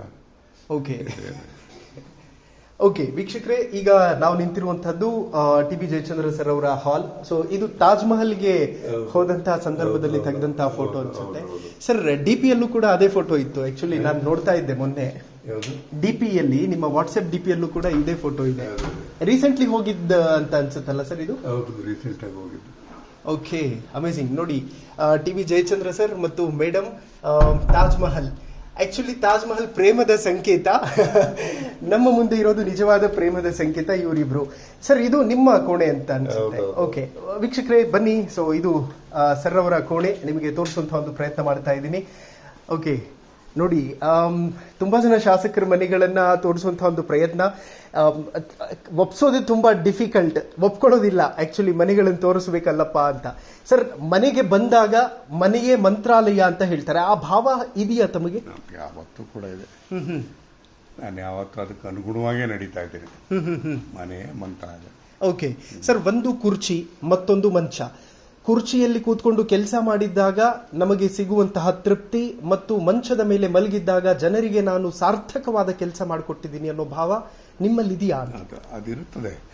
ನಾನು ಒಂದು ಕೆಲಸನೂ ಮಾಡದಲೆ, ಒಬ್ಬರಿಗೆ ಯಾರಾದ್ರೂ ಒಬ್ಬರು ಸಹಾಯ ಮಾಡದಲೆ ನಾನು ನಿದ್ದೆ ಮಾಡಲ್ಲ. ಅವತ್ತು ಊಟ ಮಾಡಕ್ಕೂ ಇನ್ನೂ ಮೊದಲು ಯೋಚನೆ ಮಾಡ್ತೀನಿ, ನಾನೇನು ಇವತ್ತೇನು ಕೆಲಸ ಮಾಡಿಲ್ಲ, ಯಾಕೆ ಊಟ ಮಾಡಬೇಕು ಅಂತ. ಆ ಥರ ಮನೋಭಾವ ನಂದು. ಸೊ ಹಾಗಾಗಿ ಕೊನೆ ಪಕ್ಷ ಏನು ಇಲ್ಲ ಅಂದ್ರೆ ಒಂದು ಪುಸ್ತಕನೇ ಇಟ್ಕೊಂಡು ಓದುತ್ತೀನಿ. ಜನಕ್ಕೆ ಏನು ಉಪಯೋಗ ಆಗುತ್ತೆ ಅನ್ನೋದ್ರ ಬಗ್ಗೆನೂ ಕೂಡ ಸ್ಟಡಿ ಮಾಡಿರ್ತೀನಿ. ಓಕೆ ಸರ್, ಇಂದಿರಾ ಗಾಂಧಿ ಅವರು ನೀವು ಚುನಾವಣೆಗೆ ನಿಂತಹ ಸಂದರ್ಭದಲ್ಲಿ ಧನ ಸಹಾಯ ಮಾಡಿದ್ರು ಅನ್ನೋ ಮಾತಿದೆ, ಹೇಗೆ ಸರ್ ಅದು? ಇಂದಿರಾ ಗಾಂಧಿಯವರು 78ರಲ್ಲಿ ಚುನಾವಣೆ ನಿಂತಾಗ ನನಗೆ ಚುನಾವಣೆ ಕ್ಷೇತ್ರಕ್ಕೆ ಬಂದರು ಕ್ಯಾನ್ವಾಸಿಗಿಂತ. ಓಕೆ. ಬಂದಂಥ ಸಂದರ್ಭದಲ್ಲಿ ಇಂದಿರಾ ಗಾಂಧಿಯವರು ನನಗೊಂದು ಮಾತು ಕೇಳಿದ್ರು, ನನಗೊಂದು ಟ್ಯಾಬ್ಲೆಟ್ ತಂದು ಕೊಡ್ತೀಯಾ ಅಂದರು. ಓಕೆ. ಅವ್ರಿಗೆ ಹುಷಾರಿರ್ಲಿಲ್ಲ, ನಮಗೆ ಗೊತ್ತಿಲ್ಲ ಅದು. ಓಕೆ. ಅವ್ರ ಟ್ಯಾಬ್ಲೆಟನ್ನ ಕೇಳಿದ್ರು, ನಾನು ತರಿಸ್ಕೊಟ್ಟೆ ನಾನು. ಆಮೇಲೆ can you give something to eat ಅಂದರು. ಓಕೆ. ಅಲ್ಲೇ ಪಕ್ಕದಲ್ಲಿ IB ಇತ್ತು. IBಗೆ ಇಂದಿರಾ ಗಾಂಧಿಯವ್ರು ಬರ್ತಾರೆ ಅಂತ ಹೇಳ್ಬಿಟ್ಟು ನನ್ನ ಹೆಂಡತಿ ಇಡ್ಲಿ ಇಸ್ಕವರೆ ಸಾರು ಮಾಡಿಟ್ಟಿದ್ಲು. ಅದು IBನಲ್ಲಿ ಜನಗಳಿಗೆ ಯಾರಿಗಾರ ಬೇಕಾಗತ್ತೆ ಅಂತ ಇಟ್ಟಿದ್ವಿ. ಮೇಡಮ್ ಈ ತರ ಕಾರ್ಯಕರ್ತರಿಗೆ ಅಂತ ಮಾಡಿ ಇಟ್ಟಿದ್ದೆ, ಅದನ್ನೇ ಸರ್ವ್ ಮಾಡ್ತೀನಿ ಅಂತ. ಅಯ್ಯೋ ಅದು ಒಳ್ಳೇದಾಯ್ತು, ನನಗೆ ಅಲ್ಲೇ ಸರ್ವ್ ಮಾಡಿದ್ರು. ಆ ಇಸ್ಕವರೆ ಸಾರು ಇಂದಿರಾ ಗಾಂಧಿಯವ್ರು ಯಾವತ್ತೂ ನೋಡಿದ್ದಿಲ್ಲ. ಓಕೆ. ತುಂಬಾ ಟೇಸ್ಟ್ ಇತ್ತು. ಅದನ್ನ ತಿಂದು ಮಾತ್ರ ತಗೊಂಡು ಮಲಗಿದ್ರು. ಓಕೆ. ಮಲಗಿದ್ದಾದ್ಮೇಲೆ ಒಂದು ಅರ್ಧ ಗಂಟೆ ಮಲಗಿದ್ದಾದ್ಮೇಲೆ ಬೆಳಿಗ್ಗೆ ಎದ್ದು ಅವಾಗ ನನ್ನಿಂದ ಏನಾಗಬೇಕು ನಿಮ್ಮ ಮೇಲೆ, ನಾನು ಹೇಳಿದೆ ನಿಮ್ಮಿಂದ ಏನೂ ಬೇಡ, ನಿಮ್ಮ ಬ್ಲೆಸ್ಸಿಂಗ್ಸ್ ಸಾಕು ನಾನು ಅಂದೆ. ಓಕೆ. ಆವಾಗ ನನ್ನ ಬ್ಲೆಸ್ಸಿಂಗ್ಸ್ ಯಾವಾಗಲೂ ಇರುತ್ತೆ. ಎಲೆಕ್ಷನ್ಗೆ ಹೆಂಗೆ ಮಾಡ್ತೀಯ ಅಂದರು. ಏನೋ ಮಾಡ್ತೀನಿ ಮಾತಾ ಅಂತ ಹೇಳಿ. ಆಗ ಅವರು ನಿರ್ಮಲಾ ದೇಶಪಾಂಡೆ ಅಂತೇಳಿ ಪಿ ಎ ಇದ್ರು. ಪಿ ಎ ಅವ್ರಿಗೆ ಕರೆದು Nirmala get something to this boy ಅಂತಂದರು. ಆವಾಗ ಅವರೆಲ್ಲ ಪರ್ಸೆಲ್ಲ ಶೋಧನೆ ಮಾಡಿ 5,000 ರೂಪಾಯಿ ಸಿಕ್ತು. 5,000 ರೂಪಾಯಿನ ಕೊಟ್ಟರು. ನಾನು ಹೇಳಿದೆ ಬೇಡ ಇದನ್ನ ಅಂತ ಹೇಳಿದೆ. ಇಲ್ಲ, ನಾನು ಪ್ರೀತಿಯಿಂದ ಕೊಡ್ತಾ ಇದ್ದೀನಿ, ನೀನು ತಗೋ ಅಂತ ಹೇಳಿ 5,000 ರೂಪಾಯಿ ಕೊಟ್ಟರು. ಆಗ ನಾನು ದೇವರಾಜ ಅರಸುಗೂ ಹೇಳಿದೆ, ಮೇಡಮ್ ಈ ಥರ 5,000 ಕೊಟ್ಟರು ಅಂತೇಳಿ. ಅದೇ ನಿನ್ನ ಪಾರ್ಟಿ ಫಂಡು ಅಂತ ಹೇಳಿದ್ರು. ಅಷ್ಟೇ. ಆಗ 5,000ದಲ್ಲೇ ಮ್ಯಾನೇಜ್ ಮಾಡಿದ್ರ ಸರ್? ಅಲ್ಲ, ಆಗ್ತದೆ. ನಮ್ದೆಲ್ಲ ಸ್ವಲ್ಪ ಎಕ್ಸ್ಪೆಂಡಿಚರ್ಸ್ ಎಲ್ಲ ಮಿನಿಮಮ್ ಆಗಿ ಮಾಡ್ತಿದ್ರು. ಜನಗಳೆಲ್ಲ ಮುಂದೆ ಒಂದು ಮಾಡ್ತಿದ್ರು. ಓಕೆ. ನನ್ನ 10 ಎಲೆಕ್ಷನ್ ಚುನಾವಣೆಗಳಲ್ಲಿ ಯಾವ ಎಲೆಕ್ಷನ್ ಅನ್ನು ನಾನು ಸಹಿತ ದುಡ್ಡು ಖರ್ಚು ಮಾಡಕ್ ಹೋಗಿಲ್ಲ. ಓಕೆ. ಅವ್ರೇನಂದ್ರೆ ಇತ್ತೀಚೆಗೆ ಚುನಾವಣೆಗಳು ದುಬಾರಿ ಆಗ್ತಾ ಇದಾವೆ. ಹೌದು ಸರ್. ಮೊದಲೆಲ್ಲ ಏನಾಗ್ತಿತ್ತು ಅಂದ್ರೆ ಜನರೇ ಅವರೇ ಹಣ ಕಲೆಕ್ಟ್ ಮಾಡೋರು, ಹಣ ಕೆಲಸ ಮಾಡೋರು, ಅವರೇ ಖರ್ಚು ಮಾಡೋರು. ಓಕೆ. ಆಮೇಲೆ ನಾವು ಇಷ್ಟು ಕಲೆಕ್ಟ್ ಮಾಡಿದ್ವಿ, ಇಷ್ಟು ಬಂತು, ಇಷ್ಟು ಖರ್ಚಾಯ್ತು ಅಂತೇಳಿ ನಮ್ಗೆ ಲೆಕ್ಕ ಹೇಳೋರು. ಆ ಥರ ಇತ್ತು. ಅಮೇಸಿಂಗ್. ಓಕೆ ವೀಕ್ಷಕರೇ, ಇದು ಸರ್ ಕೋಣೆ. ಅಲ್ಲೊಂದು ಫೋಟೋ ನೀವು ಗಮನಿಸಬಹುದು. ಮೇಡಮ್ ಮತ್ತು ಸರ್ ನಿಂತು ತೆಗೆಸ್ಕೊಂಡಿರುವಂತಹ ಫೋಟೋ ಅಂದ್ರೆ ತುಂಬಾ ವರ್ಷದ ಹಿಂದೆನಾ ಅಥವಾ ರೀಸೆಂಟ್ಲಿ ಇದೆ ಸರ್ ಅದು? ತುಂಬಾ ವರ್ಷದ ಹಿಂದೆ. ಓಕೆ. ಸೊ ಇಲ್ಲಿ ಬೆಳ್ಳಿ ಗಧೆ ಗೌರವ ಸಮರ್ಪಣೆ, ಇದೆಲ್ಲವೂ ಕೂಡ ಬೇರೆ ಬೇರೆ ಪ್ರೋಗ್ರಾಮ್ಸ್ ಗಳಿಗೆ ಕೊಟ್ಟಿರೋದು. ಓಕೆ. ಕೆರೆಗಳನ್ನ ನೀರು ತುಂಬಿಸಿದ್ರಿಂದ ಹಾ, ಆ ಗದೆ ಕೊಟ್ಟಿರೋದು. ಓ. ಆಮೇಲೆ ಇದು ಕಿರೀಟ ಕೊಟ್ಟಿರೋದು. ಇವೆಲ್ಲ ಬೆಳ್ಳಿ ಕಿರೀಟ. ಬೆಳ್ಳಿ ಕಿರೀಟ. ಓಕೆ. ಏನ್ ಅನ್ಸುತ್ತೆ ಸರ್ ಜನರ ಈ ಪ್ರೀತಿ ನೋಡಿದಾಗ? ಅದೇ ನಾವಾದ್ಮೇಲೆ ಅದರಲ್ಲಿ ಮುಳುಗೋಗ್ಬಿಟ್ಟಿದ್ವಿ. ಹಾ, ಅದರಿಂದ ಹೊರ ಬರಕ್ಕಾಗೋದಿಲ್ಲ. ಓಕೆ. ಅಧಿಕಾರಿ ಎಲ್ಲಿ ಇಲ್ದಲೇ ಇದ್ರು ಹೊರದಿಂದ ಹೊರ ಬರಕ್ಕಾಗೋದಿಲ್ಲ. ಓಕೆ. ಜನಗಳ ಮಧ್ಯದಲ್ಲೇ, ಜನಗಳ ಜೊತೆಯಲ್ಲೇ ನಾವು ಬದುಕ್ತಕ್ಕಂಥದ್ದು. ಓಕೆ ಸರ್, ಟಿವಿ ಅಂತೂ ಇದೆ. ನ್ಯೂಸ್ ಚಾನೆಲ್ಸ್ ನೋಡ್ತೀರಾ ಅಥವಾ ಸಿನಿಮಾ ಏನಾದ್ರು ನೋಡುವಂಥದ್ದು ಇದೆಯಾ ಕ್ರೇಜ್? ಅದಿಲ್ಲ, ನನ್ನ ಹೆಂಡತಿ ಕಾಟ. ಅವಳದ್ದು ಯಾವುದೋ ಒಂದು ಸೀರಿಯಲ್ ಆಗ್ತಾರೆ. ಆ ಮಧ್ಯದಲ್ಲಿ ಏನೋ ಒಂದು ನ್ಯೂಸ್ ಚಾನಲ್ ಫೋರ್ಸ್ ಮಾಡಿ ನ್ಯೂಸ್ ಚಾನಲ್ ಹಾಕಿ ನ್ಯೂಸ್ ನೋಡ್ಬೇಕು. ಓಕೆ ಸರ್, ಇದು ರಾಜ್ಕುಮಾರ್ ಅವರು ಕಿಡ್ನಾಪ್ ವಿಚಾರ ಮಾತಾಡಲೇಬೇಕು. ಯಾಕೆಂತಂದ್ರೆ ತಾವು ಕೂಡ ಆಗ ಎಸ್ ಎಂ ಕೃಷ್ಣ ಅವ್ರ ಜೊತೆ ಕೈ ಜೋಡಿಸಿ ಕೆಲಸ ಮಾಡಿದಂಥವ್ರು. ಏನ್ ಹೇಗೆ ಕರ್ಕೊಂಡು ಬಂದ್ರಿ ಸರ್? ಅದು ಅವ್ರಿಗೆ ಏನೆಲ್ಲ ಪ್ರಯತ್ನಗಳನ್ನ ಮಾಡಕ್ ಸಾಧ್ಯ ಅದನ್ನ ಎಸ್ ಎಂ ಕೃಷ್ಣ ಅವರವರು ಆ ಪ್ರಯತ್ನಗಳನ್ನ ಮಾಡಿ ರಾಜ್ಕುಮಾರ್ನ ಕರ್ಕೊಂಬರ್ತಕ್ಕಂಥ ಕೆಲಸವನ್ನು ಮಾಡಿದ್ರು. ಆಮೇಲೆ ವೀರಪ್ಪನ ಹಿಡಿಬೇಕಾದಾಗ, ವೀರಪ್ಪನ ಹಿಡಿಬೇಕಾದಂಥ ಸಂದರ್ಭ ಬಂದಾಗ ಅವಾಗ ನಾನು ಕೂಡ ಮುಖ್ಯಮಂತ್ರಿಗಳ ಜೊತೆಲಿ ಇರ್ತಿದ್ದೆ. ಜಯಲಲಿತಾ ಅವರು ನಾವೆಲ್ಲ ಕೂತು ಯೋಚನೆ ಮಾಡಿ ಯಾವ ರೀತಿಯಾಗಿ ಬಿಡಿಸಬೇಕು ಅಂತ ಹೇಳಿ ಅದನ್ನ ಪ್ರಯತ್ನ ಮಾಡಿ ಅವರನ್ನ ಬಿಡಿಸುವಂತ ಕೆಲಸವನ್ನು ಮಾಡಿದ್ವಿ. ಓಕೆ. ಬಟ್ ಆಗ ಜನನ ಹ್ಯಾಂಡಲ್ ಮಾಡೋದು ಕೂಡ ದೊಡ್ಡ ಚಾಲೆಂಜ್ ಅನ್ಸುತ್ತಲ್ಲ ಸರ್? ಹೌದು, ಅದು ದೊಡ್ಡ ಕಷ್ಟದ ಕೆಲಸ. ಬಟ್ ಆದ್ರೂ ಕೂಡ ಯಶಸ್ವಿ ಆದ್ವಿ ನಾವು. ಓಕೆ. ಸೊ ಒಟ್ಟಾರೆಯಾಗಿ ಸರ್, ಈಗ ಅನುದಾನಗಳ ವಿಚಾರದಲ್ಲಿ ಮಾತಾಡೋದಾದ್ರೆ ಕ್ಷೇತ್ರದ ಜನರಿಗೆ ನೀವು ಅನ್ಕೊಂಡಿದ್ದ ಕೆಲಸ ಎಲ್ಲ ಮಾಡಕ್ ಆಗ್ತಾ ಇದೆಯಾ? 99% ಮಾಡ್ತಾ ಇದ್ದೀನಿ. ಅವ್ರು ನಿರೀಕ್ಷೆ ಮಾಡಿದ್ದಕ್ಕಿಂತ ಜಾಸ್ತಿ ಮಾಡ್ತಾ ಇದ್ದೀನಿ. ಓಕೆ ಸರ್, ಏನೆಲ್ಲ ಮಾಡಿದ್ರಿ ಈಗ 2023 ಕಾನ್ಸ್ಟಿಟ್ಯೂಯೆನ್ಸಿ? ಈಗ ನಾನು ಡೆಲ್ಲಿಗೆ ಹೋದ್ಮೇಲೆ ಸಿರಾಕ್ ಒಂದು ಬೈಪಾಸ್ ಮಾಡಬೇಕು ಅಂತ ಹೇಳಿ ಸಿರಾದಿಂದ ಬಡವನಹಳ್ಳಿಗೆ ಒಂದು 4 ಲೇನ್ ರಸ್ತೆ ಮಾಡಿಸಿದ್ದೇನೆ ಗೌರ್ಮೆಂಟ್ ಆಫ್ ಇಂಡಿಯಾದಿಂದ. ಅದಕ್ಕೆ ಸುಮಾರು 600 ಕೋಟಿ ಹಣನ ತಂದಿದ್ದೇನೆ. ಓಕೆ. ಅದೇ ರೀತಿಯಾಗಿ ಸಿರಾ ಐಬಿಯಿಂದ ಆಂಧ್ರ ಗಡಿವರೆಗೂ ಕೂಡ 165 ಕೋಟಿ ಹಣವನ್ನು ತಂದಿದ್ದೇನೆ. ಅದೇ ಇಲ್ಲಿಗೆ ಬರೀ ರಸ್ತೆಗೇನೆ ಒಂದು 750 ಕೋಟಿ ತಂದಿದ್ದೇನೆ. ನಾನು ತುಮಕೂರು ದಾವಣಗೆರೆ ರೈಲ್ ತರಬೇಕು ಅಂತ ಹೇಳಿ ನಮ್ಮಲ್ಲಿ ಪ್ರಪೋಸಲ್ ಇತ್ತು. ಅದಕ್ಕೆ ಲ್ಯಾಂಡ್ ಅಕ್ವಿಸಿಷನ್ಗೆ ನಾನು 100% ಸುಮಾರು 401 ಕೋಟಿ ಪೇಮೆಂಟ್ ಮಾಡಿಸಿ 401 ಕೋಟಿ ಪೇಮೆಂಟ್ ಮಾಡಿಸಿ ಲ್ಯಾಂಡ್ ಅನ್ನು ಅಕ್ವೈರ್ ಮಾಡಿ ಈಗ ರೈಲ್ವೆ ಕೆಲಸನೂ ಕೂಡ ಪ್ರಾರಂಭ ಆಗ್ತಾ ಇದೆ. ಅದಕ್ಕೆ 810 ಕೋಟಿಗೆ ಮುಂಜೂರಾತಿ ಆಗಿದೆ railway. 53 kilometre. Okay sir, finally ಕಾರ್ಯಕ್ರಮದ ಮುಖಾಂತರ ಏನ್ ಹೇಳೋದಕ್ಕೆ ಇಷ್ಟಪಡ್ತೀರಿ ಜನರಿಗೆ? ಯಾಕೆಂತಂದ್ರೆ ತುಂಬಾ ನಿರೀಕ್ಷೆಗಳಂತೂ ಜನರಿಗೆ ಇದ್ದೇ ಇರುತ್ತೆ, ನಿರೀಕ್ಷೆಗಳನ್ನು ಫುಲ್ಫಿಲ್ ಮಾಡೋದಕ್ಕಂತೂ ಆಗೋದಿಲ್ಲ.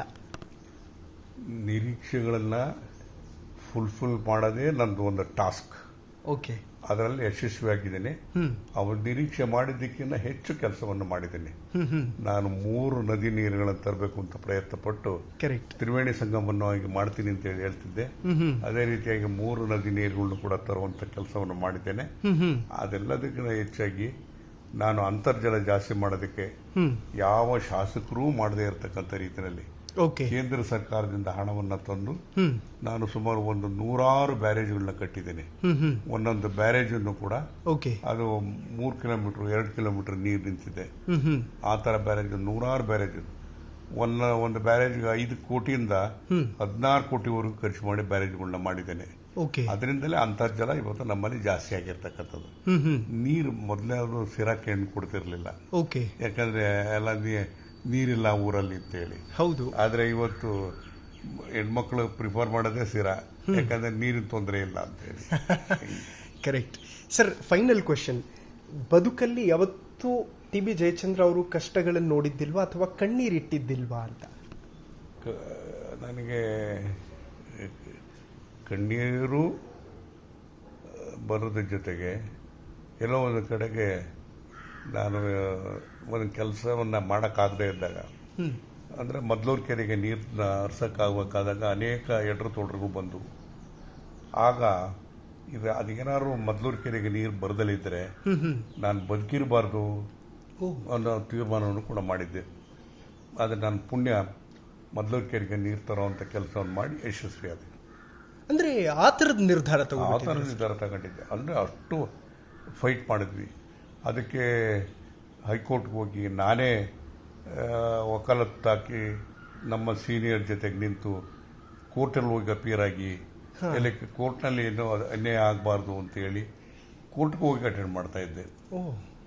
ಸೊ ಇವೆಲ್ಲ 2008ರಲ್ಲಿ ಮಾಡಿದ್ರಿಂದ ಇವತ್ತು ಮೊದಲೂರು ಕೆರೆ ಅಂದ್ರೆ ದೊಡ್ಡ ಕೆರೆ, ಅದು ಯಾರೂ ನಿರೀಕ್ಷೆ ಮಾಡದೇ ಇರತಕ್ಕಂಥ ಕೆರೆ ಇವತ್ತು ಹೇಮಾವತಿಯಿಂದ ನೀರು ತುಂಬಿಸಿದ್ದೇನೆ. ಅದರಿಂದ ಅಂತರ್ಜಲ ಜಾಸ್ತಿ ಆಗಿದೆ. ಆಂಧ್ರ ಮತ್ತು ಕರ್ನಾಟಕದ 2 ಭಾಗಕ್ಕೂ ಮಧ್ಯಭಾಗದಲ್ಲಿ ಇರ್ತಕ್ಕಂಥದ್ದು. 2 ರಾಜ್ಯದ 2 ತಾಲೂಕಿಗೂ ಕೂಡ ಇದು ಸಂಪೂರ್ಣವಾಗಿ ಸಹಾಯ ಆಗ್ತಕ್ಕಂಥ ಯೋಜನೆ ಅದು. ಅಮೇಜಿಂಗ್. ಬಟ್ ಯಾವುದೇ ರಾಜಕಾರಣಿ ಆಗಲಿ ಸರ್, ಕೆಲಸ ಆಗುತ್ತಾ ಬಿಡುತ್ತಾ ಒಂದು ಸತಿ ಟ್ರಯಲ್ ಮಾಡಿ ಬಿಟ್ಟು ಬಿಡ್ತೀವಿ. ಆಗಲ್ಲ ಅಂತಂದ್ರೆ ನಾನು ಆಯ್ತು. ಈಗ ಸರ್ವೇ ಸಾಮಾನ್ಯವಾಗಿ ಒಂದು ಅಂತಾರಾಷ್ಟ್ರೀಯ ವಿಮಾನ ನಿಲ್ದಾಣ ಅಂತ ಹೇಳಿದ್ರೆ ಅದು ಹುಡುಗಾಟಿಕೆ ವಿಚಾರದಲ್ಲ. ಆದ್ರೂ ಕೂಡ ನನ್ನ ಕೈಲಿ ಇರ್ತಕ್ಕಂಥ ಎಲ್ಲ ಬುದ್ಧಿವಂತಿಕೆಯನ್ನ ಖರ್ಚು ಮಾಡಿ ತರುವಂತ ಪ್ರಯತ್ನವನ್ನು ಮಾಡ್ತಾ ಇದ್ದೀನಿ. ಎಲ್ಲ ಒಂದ್ ಕಡೆ ನನಗೆ ವಿಶ್ವಾಸ ಇದೆ, ಯಶಸ್ವಿ ಆಗ್ತೇನೆ ಅಂತಕ್ಕಂಥ ವಿಶ್ವಾಸ ಇದೆ. ಓಕೆ ಸರ್, ಈಗ ಡಿಲಿಮಿಟೇಷನ್ ಏನೋ ಆಗುತ್ತೆ, ಸಾರ್ವತ್ರಿಕ ಚುನಾವಣೆಗಳು ನಡೆದಾಗ ಕ್ಷೇತ್ರಗಳು ಜಾಸ್ತಿ ಆಗುತ್ತೆ ಅಂತೆಲ್ಲ ಹೇಳ್ತಾ ಇದ್ದಾರೆ. ಆಗಬಹುದಾ? ಆಗೋ ಚಾನ್ಸಸ್ ಇದೆ. ಅದೆಲ್ಲ ಕೇಂದ್ರ ಸರ್ಕಾರ ಏನ್ ತೀರ್ಮಾನ ಮಾಡ್ತದೋ ಅದ್ರ ಮೇಲೆ ಹೋಗ್ತದೆ. ಕೇಂದ್ರ ಸರ್ಕಾರ ಈ ಸರಿ ಅದನ್ನ ತರ್ತಾರೆ ಡಿಲಿಮಿಟೇಷನ್ ವಿಚಾರದಲ್ಲಿ ಅಂತ ಹೇಳಿ ಅಂದ್ಕೊಂಡಿದ್ವಿ, ಏನು ಮಾಡಲಿಲ್ಲ. 2026 2026ಕ್ಕೆ ಡಿಲಿಮಿಟೇಷನ್ ಬರಲೇಬೇಕಾಗುತ್ತೆ. ಬಹುಶಃ ಆಗ ಡಿಲಿಮಿಟೇಷನ್ ಯಾವ ಮಾನದಂಡ ಇಟ್ಕೊಂಡು ಮಾಡ್ತಾರೆ ಅಂತ ಗೊತ್ತಿಲ್ಲ. ಜನಸಂಖ್ಯೆ ಇಟ್ಕೊಳ್ತಾರೋ ಅಥವಾ ಏರಿಯಾ ಇಟ್ಕೊಳ್ತಾರೋ ಅಥವಾ ಅಭಿವೃದ್ಧಿನ ಮಾನದಂಡವಾಗಿ ಇಟ್ಕೊಳ್ತಾರೋ ಗೊತ್ತಿಲ್ಲ. ಅದು ಮುಂದಿನ ದಿನಗಳಲ್ಲಿ ಕೇಂದ್ರ ಸರ್ಕಾರ ಏನ್ ತೀರ್ಮಾನ ಮಾಡ್ತದೆ ನೋಡ್ಬೇಕು. ಓಕೆ, ವೆಲ್ ಸರ್, ಫೈನಲಿ ಕಾರ್ಯಕ್ರಮದ ಮುಖಾಂತರ ಏನ್ ಹೇಳೋದಕ್ಕೆ ಇಷ್ಟಪಡ್ತೀರಿ ಜನರಿಗೆ? ನಾನು ಇಷ್ಟೇ ಹೇಳ್ತಕ್ಕಂಥದ್ದು, ಏನಾದ್ರೂ ಆಗಿ ರಾಜಕಾರಣಿ ಮಾತ್ರ ಆಗಬೇಡಿ.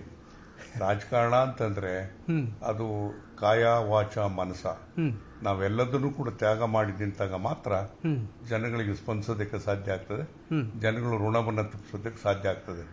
ನಮ್ಮಂತ ಬಡವರಿರ್ತಕ್ಕಂಥ ಕ್ಷೇತ್ರ, ಆ ಕ್ಷೇತ್ರಗಳಿಗೆ ಯೋಜನೆಗಳನ್ನ ತಂದುಕೊಡ್ತಕ್ಕಂಥದ್ದೇ ಒಂದು ಖುಷಿಯಾದ ಕೆಲಸ. ಅದಕ್ಕೆ ಹೋರಾಟ ಮಾಡ್ತಿದ್ವಿ, ಯಶಸ್ವಿ ಆಗ್ತಿದೆ. ನಾನು ಇದುವರೆಗೆ ಯಾವುದೇ ಯೋಜನೆಗಳಿಗೆ ಕೈ ಹಾಕಿ ಸೋತಿದ್ದಂತೂ ಇಲ್ಲ. Okay, good. ಇನ್ನು ಮುಂದೆ ಏನಾಗುತ್ತೋ ಗೊತ್ತಿಲ್ಲ, ಇಲ್ಲಿವರೆಗೆ ನಾನು ಸೋತಿಲ್ಲ. ಏನ್ ಮನಸ್ಸಿಗೆ ಬರ್ತದೋ ಅದನ್ನ ಮಾಡೇ ಮಾಡ್ತಿದ್ದೆ. Amazing. Well sir, thank you so much sir. Thank you. Okay, ನೋಡಿದ್ರಲ್ಲ ವೀಕ್ಷಕರೇ, ಒಂದು ಕಡೆ ಕಾನೂನು ಸಚಿವರಾಗಿ ಮಂಡ್ಯಗೂ ಕೂಡ ಆಕ್ಚುಲಿ ಜಿಲ್ಲಾ ಉಸ್ತುವಾರಿ ಸಚಿವರಾಗಿದ್ರು, ತುಮಕೂರು ಜಿಲ್ಲಾ ಉಸ್ತುವಾರಿ ಸಚಿವರಾಗಿದ್ರು. ಇನ್ಫ್ಯಾಕ್ಟ್ ಇವತ್ತು ಕೂಡ ತುಮಕೂರಿನ ಜನ ನೀರು ಕುಡಿಬೇಕಾದ್ರೆ ಆಧುನಿಕ ಭಗೀರಥ ಯಾರು ಅಂತಂದ್ರೆ ಟಿ ಬಿ ಜಯಚಂದ್ರ ಅಂತಾನೆ ಹೇಳ್ತಾರೆ. ಅದೆಲ್ರಿಗೂ ಕೂಡ ಗೊತ್ತಿರುವಂತಹ ವಿಚಾರ.